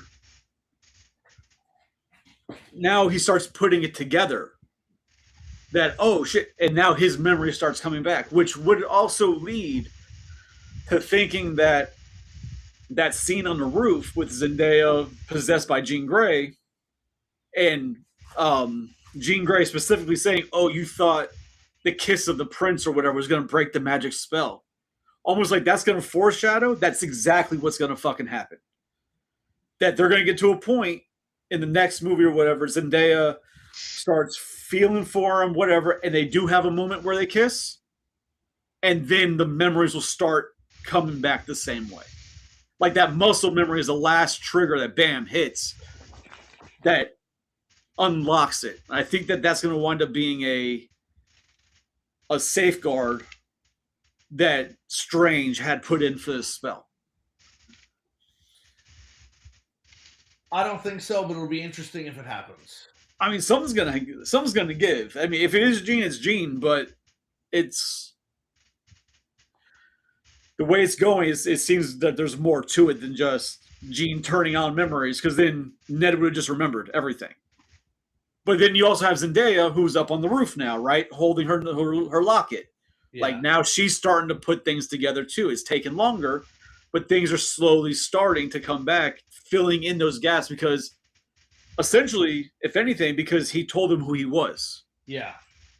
Like she now knows that he's Peter. Now everything will slowly trickle back in. Yeah. Like, I mean, imagine that. Like, Strange, like, yeah, they're going to forget about you, but you go up and introduce yourself as Peter Parker, you put them back, you back in their life, might be enough to start trickling the memories back in. Because you're the one who's making it happen versus them just remembering on their own. Yeah. Was MJ's boyfriend Flash or no? Different guy? No. Okay. Different guy. I thought it was for a second. I'm like, oh, no, she didn't end up with him. Apparently, there's speculation that he's going to wind up being some other not a Green Goblin or Hobgoblin, but some other, the Jackal, I think, is what I read earlier today, that he's going to wind up being the Jackal. They better not do the Jackal. He's green too, isn't he? He is green, yeah. Yeah. But like, I don't want them to do the Jackal because the only thing that the Jackal was good for was the Clone Saga, and we're not going to have the fucking Clone Saga in a Spider-Man movie, and all that's going to do is frustrate me because I want Scarlet Spider, and that's never going to happen. So it's like, just don't bring the Jackal in. It is unnecessary if we don't need it. Well, if it's going to piss you off, I want them to bring the Jackal in. I mean, it wouldn't make any sense because the only thing that the Jackal is good for in the comics is he's a geneticist and he's working on cloning, and he ends up like becoming a villain, and then he clones Peter, and it makes this whole complicated thing where you have, Peter's led to believe that he's actually the clone, and so the clone, like Ben Reilly, then becomes Spider-Man, and trust me, I love the Ben Reilly Spider-Man suit. It's my favorite Spider-Man suit is probably the symbiote suit, like the original black suit. Then you got Scarlet Spider. Then you have Ben Reilly as Spider-Man. I just don't see how you could do any of that stuff realistically in a movie. It's just so, if you can't do what the villain is famous for, why the hell would you bring the villain in? Who knows? Like I said, that's just internet speculation. Because I guess in the scene where they show him, there's a bottle of like some type of liquor, but the liquor bottle says Green Jackal or something, like the name of the brand. So people are like, oh, because of that, and this guy, he's gonna. So it's speculation. That could just be an Easter egg for, Marvel likes to do Easter eggs. You know what I mean? Mm-hmm. So I don't know. My question. Go ahead. No, I was saying, ultimately, I really like the movie. It is not my favorite Spider-Man movie of all time, though. It's really not. It's very, very good, and I like it a lot, and I can't wait to watch it again. I'm not going to go to the theater and pay theater prices to watch it again, but when it's available, I will definitely get it. But yeah, I know everybody's an idiot. No. So Chris calls me. He's like, "Hey, we're gonna do Spider-Man this week, this Thursday." He's like, "You want to be on?" I'm like, "Well, I didn't watch it." He's like, "I'm like, oh, hold on, let me put it on." I put it on the TV and I watched it. Well, first I was like, "Hey, we're gonna be talking Brand New Day on Thursday. You want in?" He's like, "What's Brand New Day?" But sure. I'm like, the new Spider-Man movie. He's like, "Oh, I haven't watched it." I literally put it on when you told me and watched it while I was working.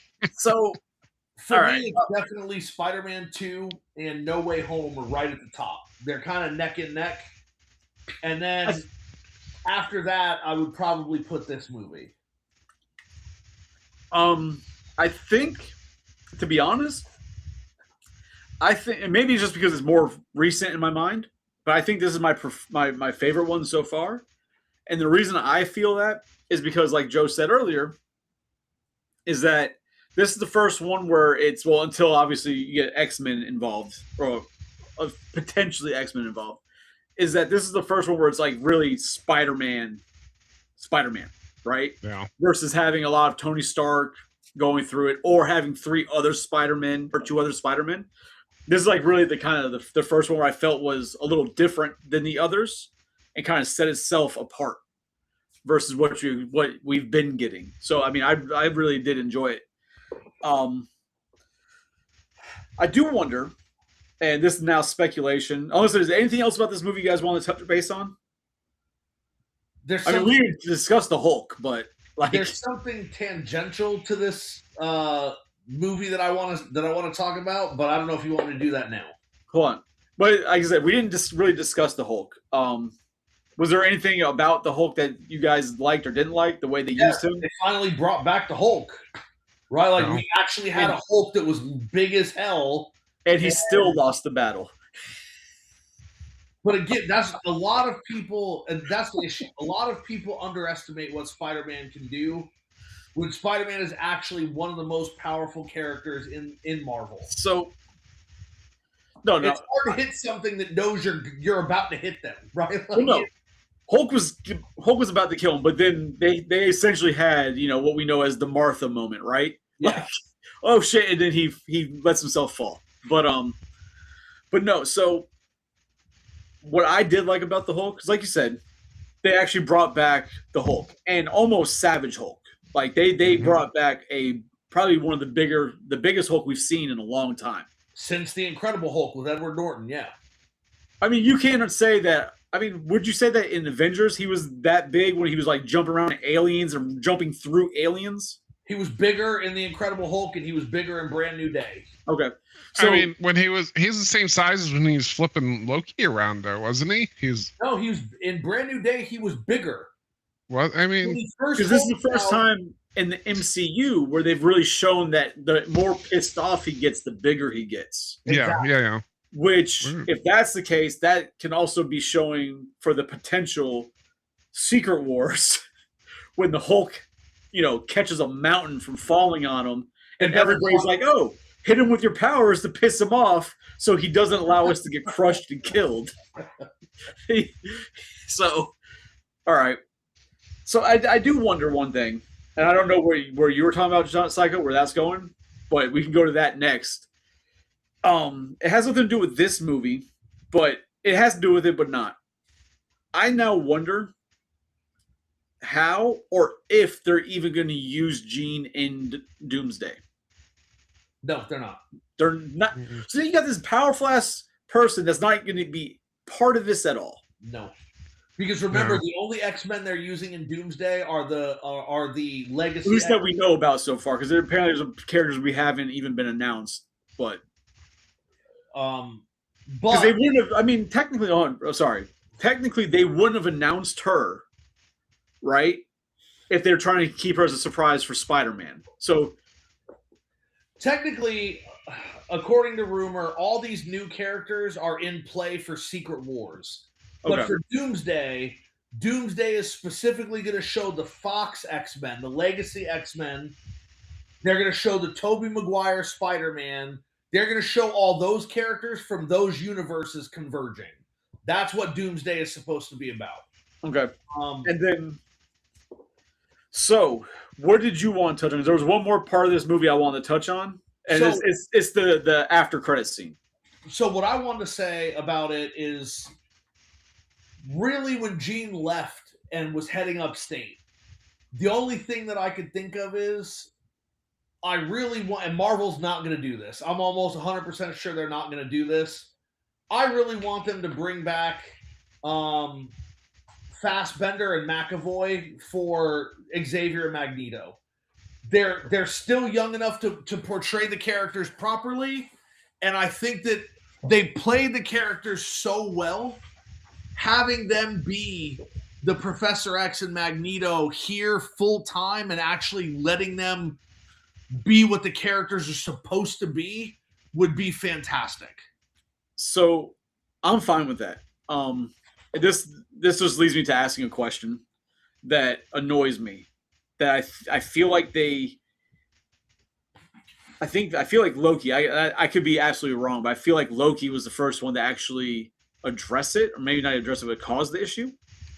But like every time we've seen, what do they call them, variants, right? Yeah. Mm-hmm. So when you got all these variants, so like the Deadpool variants, the ones that we saw without masks on, were all Ryan Reynolds. The Hugh Jack or the Wolverine variants were all Hugh Jackman except for Cavalry. Yep. And then the little one. That was still Right. him.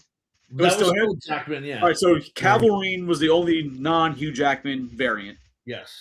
But then Loki, it's like every variant he has is a different person, just a different version of Loki.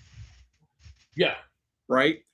So that's why, like, some people, I've heard people say similar about, oh, who are they going to, have it be McAvoy and this and that. But like, oh, but they're in this universe. They're not going to be the same actors in this one. But like, why can't they when most of the variants seem to be the same fucking people? They could be. They absolutely could be. And that's why I said I want Marvel to do it. I just don't think that they will. Right? Like, I think it would be a hard sell for them to get McAvoy and Fassbender back. But I think that it would be the best thing because they already, at that point, they bring legitimacy, right? Like, you know how this, because I would set it up this way. If you're setting up a brand new X-Men team with young X-Men, then you need to have an Xavier that brings that gravitas so that you know, oh, this guy knows what he's doing. We don't need to see him learning how to lead again. If you bring in McAvoy, people will be, oh, we know he can do it because we saw his variant doing it in this universe. He's going to be able to do it, right? Like, you wouldn't have to give too much setup because people would already know. And it's just like, I thought that they did such great jobs. I don't think you need to recast. I think you just bring them in, be like, this is Xavier, this is Eric Lencher, and then we're moving forward. So I do have a question, and it has nothing to do with Spider-Man then. Obviously, they're headed towards X-Men. Yeah. Now, do you want a X-Men movie? Or would you rather have a bunch of solo movies that lead to an X-Men movie? I don't need solo movies. For the X-Men, I don't need solo movies. The only person that you could justifiably give a solo X-Men movie, in my opinion, would be Xavier, which isn't necessary. I guess if you want to count Magneto, but that also is not necessary, or Wolverine. And if you're going to give Wolverine a solo movie, you're only going to give him a solo movie because it's a brand new version of Wolverine, and we need to figure out what he's gone through before he joins the team. See, and I disagree, right? Like, I'm down with, like, Wolverine getting another one, whatever. I want them to do an actual origins, like the comic book origins, and really do that story justice to show that, because they kind of hinted at it in the original origin, and it wasn't as good. But I think we should do a bunch of solos to introduce any of the X-Men that aren't going to be the younger X-Men. Like, if they're going to try and do the whole summer students, summer, like, maybe teachers, or the more advanced part of it, like, give me a Storm movie. Introduce Storm. Don't give me, because some of these characters have such huge stories that they don't get any of the respect they deserve in a X-Men movie. They could do that in an X-Men miniseries on Disney Plus. But do they? But again, I don't think it'd be good enough, though. Do they need to do that? Right? I don't think. I think at this point we know who everybody is. Did we need an origin movie for the Guardians of the Galaxy? Yes. And even after that movie was super successful, did we need a Drax origin? Did we need a Rocket and Groot origin? We didn't. But see, I would argue the difference there, unless you were a diehard comic fan. Damn it, dog. You didn't even fucking know who the Guardians of the Galaxy were till the movie came out, right? And you got the basics of what they were. But I feel like the X-Men have been around for so long with such unique personalities and characters that individual movies for specific characters would really work well for helping build up to an X-Men movie. I think our generation's had it already. I think the next generation would benefit from it. So you mentioned Storm, right? I think if you want to do something for Storm, you don't need to give her own movie. What you need to do is put Storm in the next Black Panther movie, right? In the comics, Storm is married to T'Challa. But since T'Challa is now dead in the movies, maybe you have Storm younger and she's married to T'Challa's son, who's going to lead the next Black Panther movie, and he's going to be like 20 years old, right? You could. Like, at least that way, if you don't want to give them like full movies, like you said, throw them in something to properly introduce them versus like, oh, here's just this. And then we have to have this first X-Men movie of Professor X gathering all these people, very Samuel L. Jackson in the Avengers style, right? Where I got to go find you. I got to go find you. Like, give us how it all goes through other movies. That way, with the X-Men movie, we don't have to worry about that shit. We can go right into an X-Men story. But it also depends on, and again, here's where we have to like define our parameters, right? What X-Men do you want in the movie? So do you want the original actual First Class, not the First Class we got in the movie, but do you want Scott, Jean, Iceman, Beast, and Angel? That was the original X-Men team. Is that who you want? Right? I don't care. Like, I don't know. Personally, I don't give a shit. To be honest, I don't know that I want Angel on the team. And if we're going to have Beast on the team, I enjoy Beast as a character, but I don't want Beast the way he appeared originally in X-Men. He doesn't need to be a human. He needs to have the blue fur, right? Well, Jean is already introduced. I don't know that you need an introductory movie to introduce Cyclops or Iceman, right? Like, you could have this team already kind of brought together. Maybe the first 20 minutes of the movie is kind of explaining backstories of characters, except you don't have to explain Jean because you saw it in Spider-Man, right? I don't think we need. If I were casting this, I would start with Scott, Jean, Beast, and then Iceman, definitely, because I think that's a cool thing, especially because you have Human Torch already, so you can have Iceman. I think it would work. And instead of Angel, maybe I would put in Gambit, right? So instead of Angel, I'd have Gambit.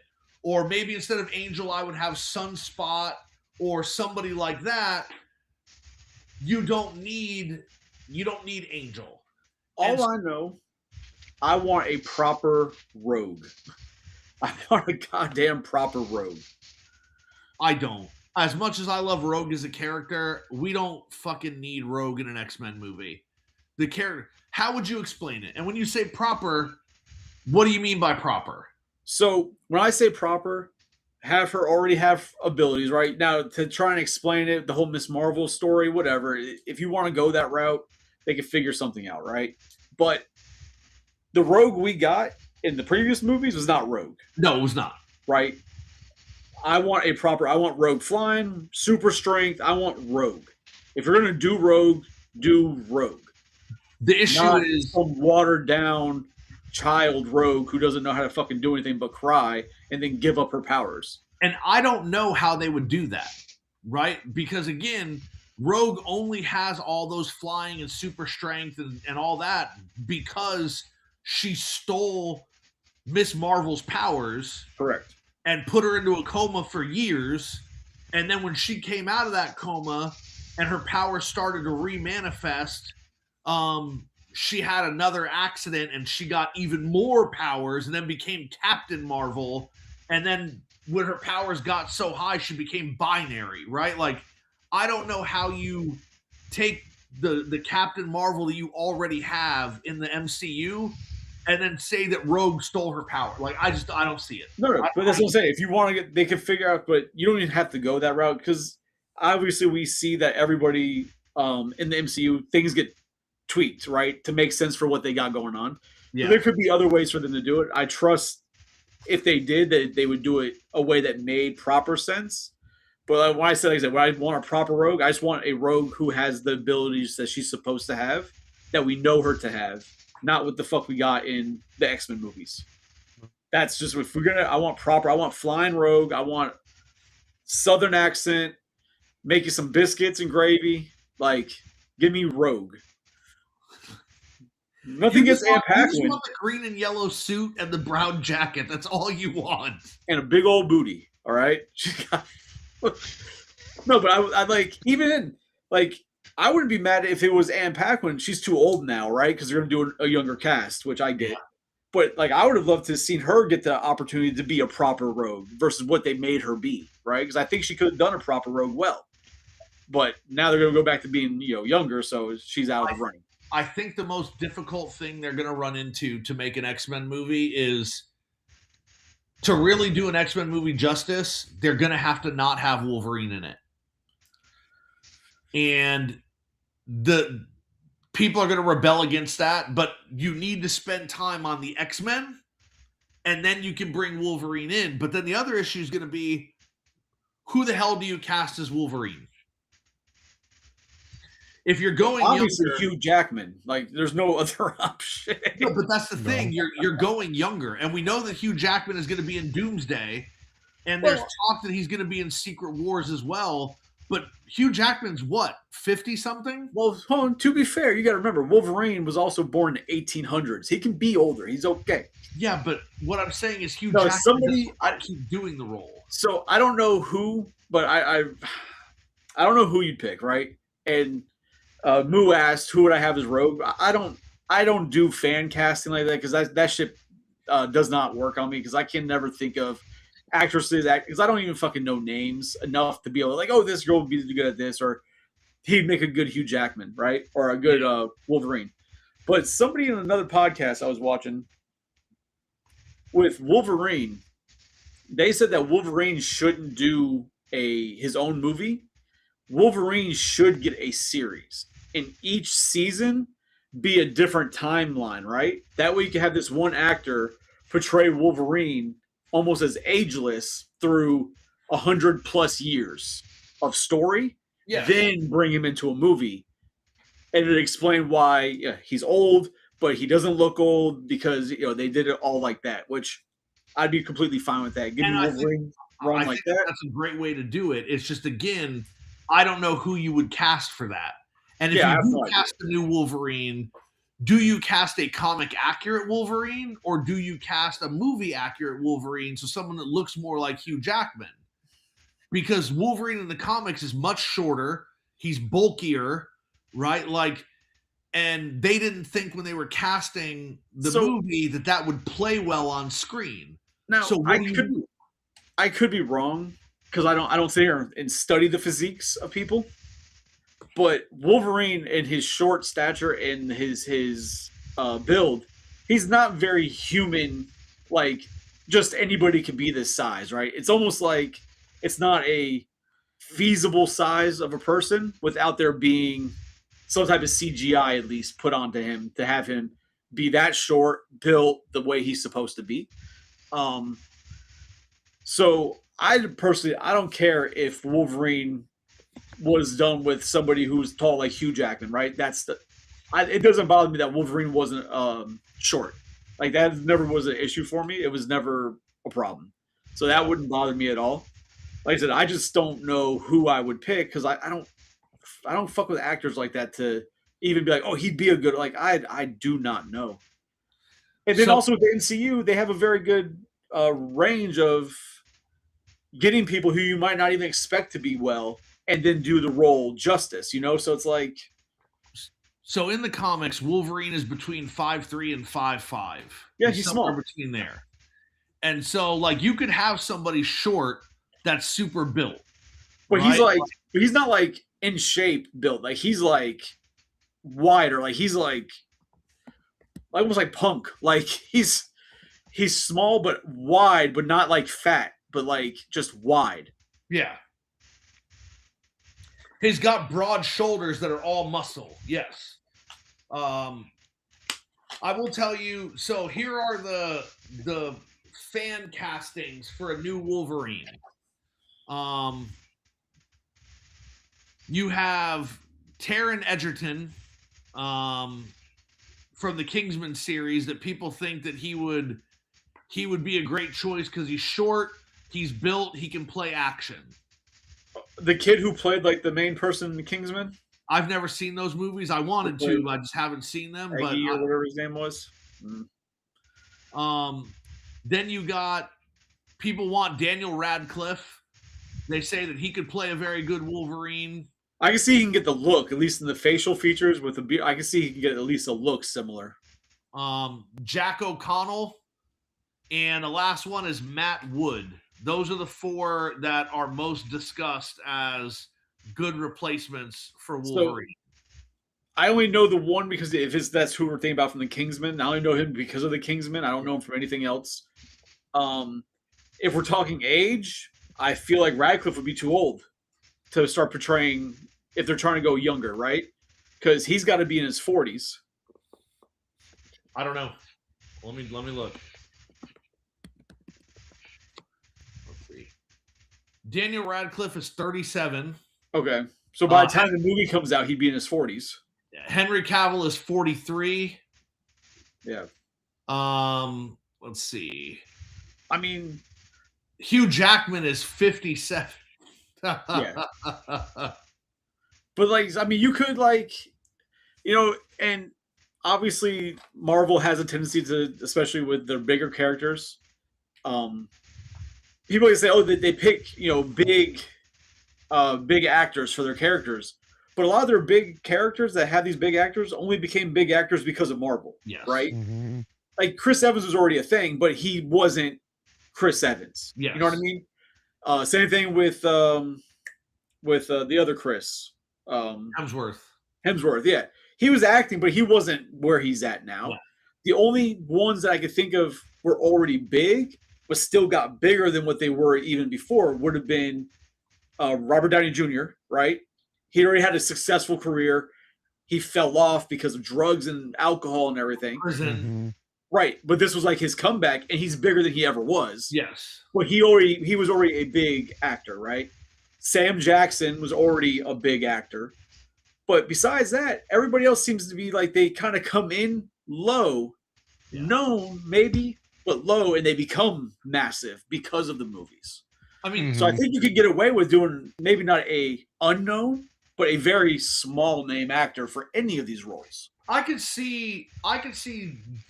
I'm not saying I want Daniel Radcliffe, but I could see him playing it because I think that he, like you said, he could get the look of Wolverine facially and everything.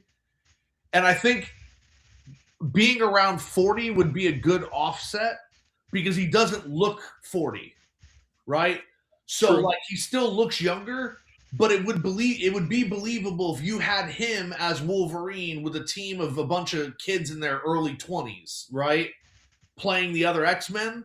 You would have that difference in maturity. You would believe that this Wolverine is more worn on by time and has more experience. At that point, just fucking keep fucking Hugh Jackman. Fuck it. Hugh Jackman doesn't want to keep doing it. That's what I'm saying. Hey, I think a dump truck of money, he'll fucking do it. They own him for the next 50 years. That's what Deadpool said. I really think that we're gonna get. I think we're gonna get Doomsday and Secret Wars, and we won't see Hugh Jackman as Wolverine again after that. I think that he will absolutely be done. So at that point, he'll be over 60. Like he will be done. So there are. I mean, people say it's coming. I don't know how true it is, but X-Men, Deadpool 3, right? Mm-hmm. I don't count Deadpool Wolverine as Deadpool 3 because that's Deadpool Wolverine. That's its own thing, right? But Deadpool 3 would be a good way to also start introducing some of the newer characters, right? They don't, no way you have to go deep stories with, but you start introducing some of the new X-Men that way. However, they bring Deadpool in through Doomsday, he winds up staying here or whatever the fuck, because he's Deadpool. He'll do whatever the fuck he wants, right? Yeah. Like, he might stay in 616, and now I'm here. Like, thanks, guys. I think they can't do. I don't think they can realistically do another Deadpool movie until you have Deadpool in Doomsday and or Secret Wars.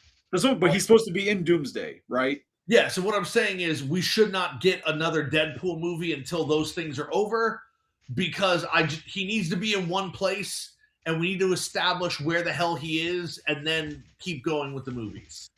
I mean, the establishment is that he's Deadpool and he knows it's a movie and he can pop in wherever the fuck he wants. But that's another one that we obviously we didn't discuss one time, but I discussed with you, was that obviously at Comic-Con, I don't know if you saw this, Joe, that Ryan Reynolds was at Comic-Con. I saw that. But what people were saying was that they think that he was spoiling part of Doomsday because of what he was wearing, right? At first, people thought he was just wearing a gray X-Force Deadpool suit, but he wasn't, because he called it his Canadian tuxedo. And anybody who knows Canadians knows that a Canadian tuxedo is denim. Yes. Right? But it was gray. So everybody's like, oh, gray jeans, that's Jean Grey, that she's going to be in Doomsday. But then people started saying that it's confirmation that Ryan Reynolds is Jean Grey, which we know that's not the case. But there's a lot of speculation that because Famke Janssen, who played Jean Grey in the original trilogy, has been very vocal online saying, oh, Marvel never reached out to me. They never reached out to Halle. They didn't care about the women because we're too old. And people think that she's just saying that to throw people off the track. Because you have Kelsey Grammer as Beast, you have James Marsden as Cyclops, you have Hugh Jackman as Wolverine. Like, you have all the older characters.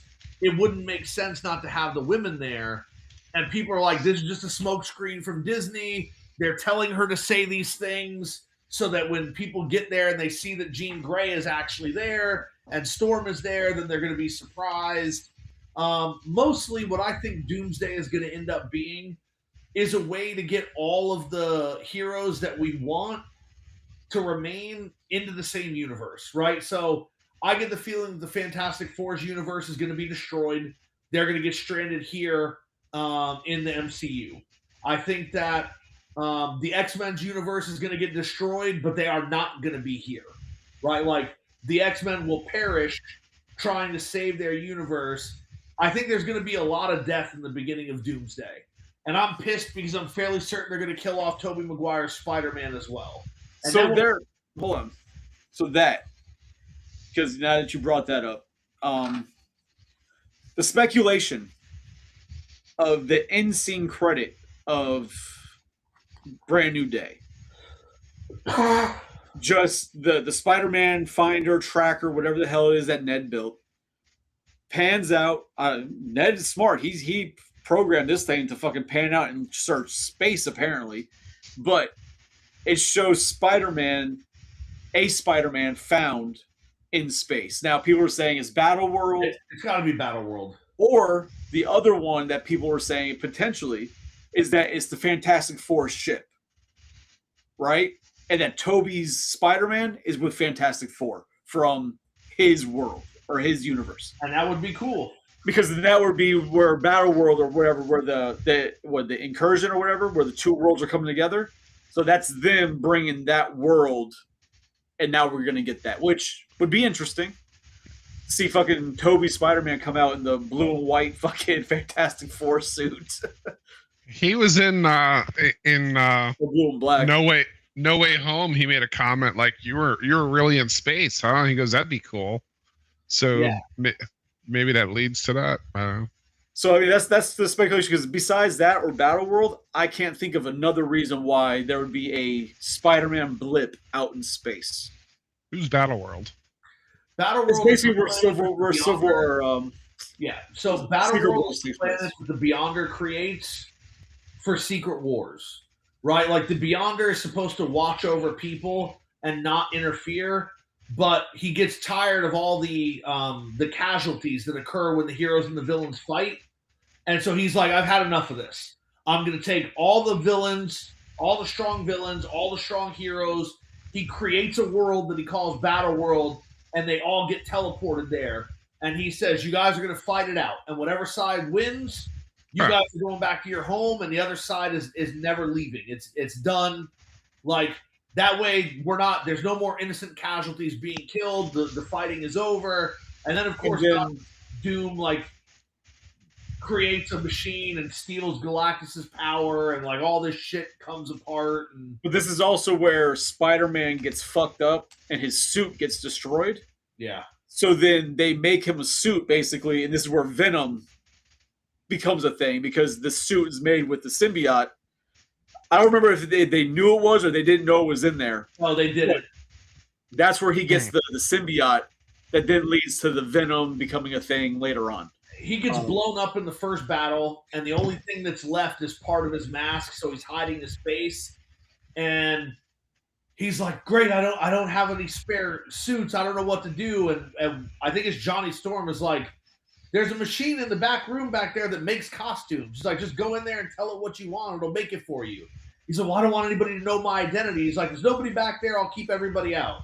So he goes back there and he goes into this machine and he gets this black thing on him, and then it spreads out, and he's like, "Oh, this thing is really cool." And then he finds out later through flashbacks when he realizes that there's something on him that's not right, and he's talking with Mr. Fantastic. Mr. Fantastic's like, "What machine did you say you used?"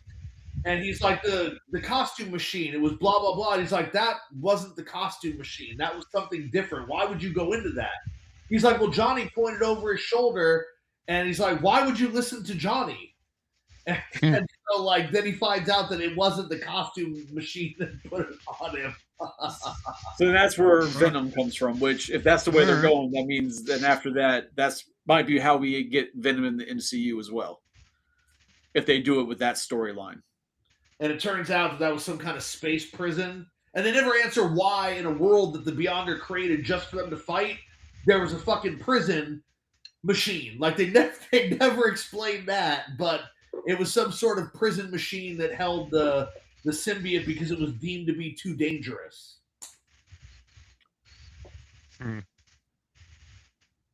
But cool. Yeah. But yeah, like I said, so I can't see any other reason why there'd be a blip in space for Spider-Man being found. Like, that's such a random thing to be way the hell out there. So it's either, I would assume it's either Battle World, but for to do that, we haven't even had Doomsday yet, which will lead to that. So that's just a far throw for an Easter egg. You know what I mean? That's just a far toss. But if it is the Fantastic Four ship coming through and they have Toby Spider-Man on there, it just makes me wonder what they're going to do with Doomsday. I mean, I would imagine that Dr. Doom is going to show up and be very manipulative and try to make people think that there's nothing wrong, and he's going to be doing something nefarious because that's how Dr. Doom is. I've heard so many not random, but so many opinions on Dr. Doom and what's going to happen. Obviously, the one where you and I are both in agreement that we didn't even realize you didn't know I said it, and then you came on the last episode, whatever you mentioned it, that RDJ might not even be Dr. Doom, right? I hope he's not. I really hope he's not.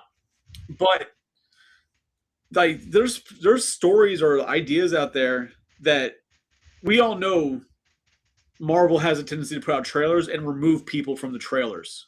Yeah. Sure. And people are speculating that some of those scenes, like when you see there's like the scene in the trailer where you have like the Fantastic Four and Thor, like everybody's kind of standing around. People are speculating that Dr. Doom's in that scene. That he's there not as a villain, that he's there to try and help them from what's coming. From which what they think is Doom, right? Which might actually wind up being Stark. There to help them fight this evil that's coming, that's going to be the problem type of thing. Yeah. Or that we're going to wind up having a bunch of heroes fighting each other, where he's going to come with, these guys fucked up your universes. It's because of them this is happening. I need you to come with me, and we need to fix this.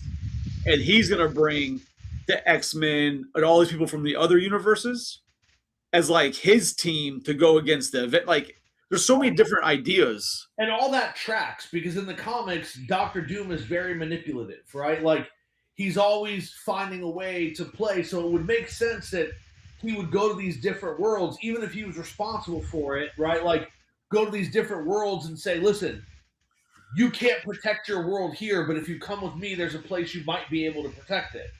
And so when you see Cyclops in the trailer, he's clearly in a battle. And it's kind of like, you're not just gonna wipe out the X-Men early on in the battle. It doesn't make sense. And so we all know, I mean, maybe we don't know, but people know, there's obviously Sentinels in this movie. Yeah. Right? So, I mean, my assumption would be that what we're seeing, at least with the Cyclops, I'm wondering if that's just him in a battle with Sentinels. We're seeing a scene from that, right? Because he would go and hit him like that with a blast against Sentinels. You know what I mean? But that's also where I'm at that point with this. I saw that trailer. I'm not going to watch it again because I don't want to sit there picking it apart because I want to go into that movie blind as I can. Even though all these people keep fucking popping up my feed now with all these theories, I'm like, man, these are like rabbit holes. These theories these guys are pulling out of their asses. I just don't want it to be RDJ, and I think it'd be great if it was actually Henry Cavill. If Henry Cavill is actually Doctor Doom, I think that would be absolutely fantastic. I mean, I'm not mad at it. Interesting. And I mean, it would track because, like I said, right before they announced RDJ as Doctor Doom, Henry Cavill was having meetings with Marvel, and they were talking about casting him as a character, and the only thing that came out online was Marvel's considering him for Captain Britain, who would step in and take over the Captain America role, which never really makes sense because Captain Britain was never really a big character. He'd show up occasionally in Avengers, but it was never like a marquee type of thing. And Henry Cavill had said, he's already played a hero. If he were to join the Marvel Universe, he'd love to play a villain, do something different. And I can't get the fact that they didn't show Doom's human face in the Hot Toys figures, even though they all said there is a human face, a non-masked face. They can't show it because of spoilers. And then also the voice of Doom in the trailer and the voice that RDJ used as Doom in Comic-Con were not the same. They didn't sound the same. The inflection wasn't the same. So something's just off.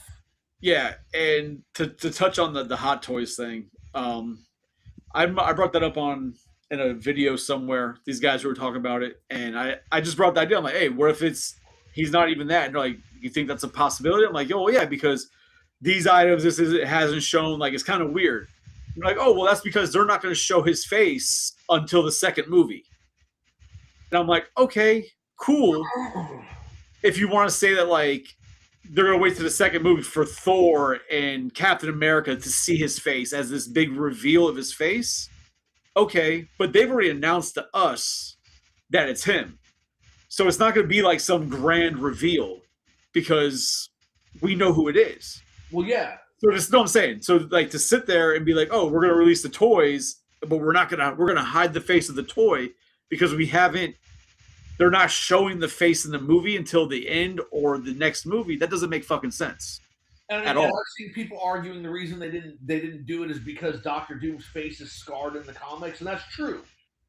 But we could all imagine RDJ with scars on his face, right? Like, it's not going to be that big a deal. That's what I'm saying. It's not a reveal. Yeah. Yeah. It's like people didn't lose their mind when Samuel L. Jackson took the freaking eye patch off and there were scars. Like, of course there were. We knew they were there. Right? So all I'm going to say is this, is that Joe knows what's going on because he plays poker with RDJ. So he knows. I haven't played with him in a while, though. It's been a long while. Like, I haven't seen him online or anything. Joe's fully aware. He's just not saying nothing. He's sworn to secrecy. But all right. Was there anything else you guys want to discuss about this, or any theory or anything before we get on out of here tonight? No. I hope Disney's not watching that after that comment. When you can't reach Joe in a couple of days, we'll know it's your fault, Chris. Disney. The mouse took him out. So, hey, Joe, do you need to plug anything since you're on the cast? You haven't been on in a while. Well, I need to get another episode of The Silent Frequency. I was telling Psycho before you joined, I messaged you 2 days ago and it was 1,000 followers, and we just hit 1,300 today. Fuck yeah, man. So I don't know what's going on. It's blowing up. The traction on YouTube, there's only 70 views. Not where I want to be, but maybe the next it's one. New. It starts somewhere. Yeah. We just need to put some time together, and it's been a busy last few weeks. So I'd like to try to put some time together and just bust out an episode again. Yeah, no. I've got availability this weekend, so just let me know. Sounds like a plan. Psycho, you got anything you need to push or plug? Nope. All right. Well, then as Joe said, Silent Frequency. That's our paranormal podcast show that we've had one episode. It was fun as shit to do. I really did enjoy it. It seems like people are enjoying it. I see that you get comments. You post up videos and stuff. You get a lot of interaction. So if people are loving it, I got no problem doing more. On the TikTok, one of the videos hit 40,000 views. I'm like, oh, I didn't expect that. Hell yeah, see? Yeah, it's picking up. Just not the following is picking up. So it's coming together, though. You're just being consistent. It fucking takes time. Yeah. But the Silent Frequency has such a wide audience base because of what it is versus like Drinks and Toys or Collector's Hideout. We're very, in the grand scheme, very narrow in the field of attention. But what you got, everybody loves. Well, not everybody, but there's a much wider audience for the paranormal and aliens and all that fun stuff. So, yes.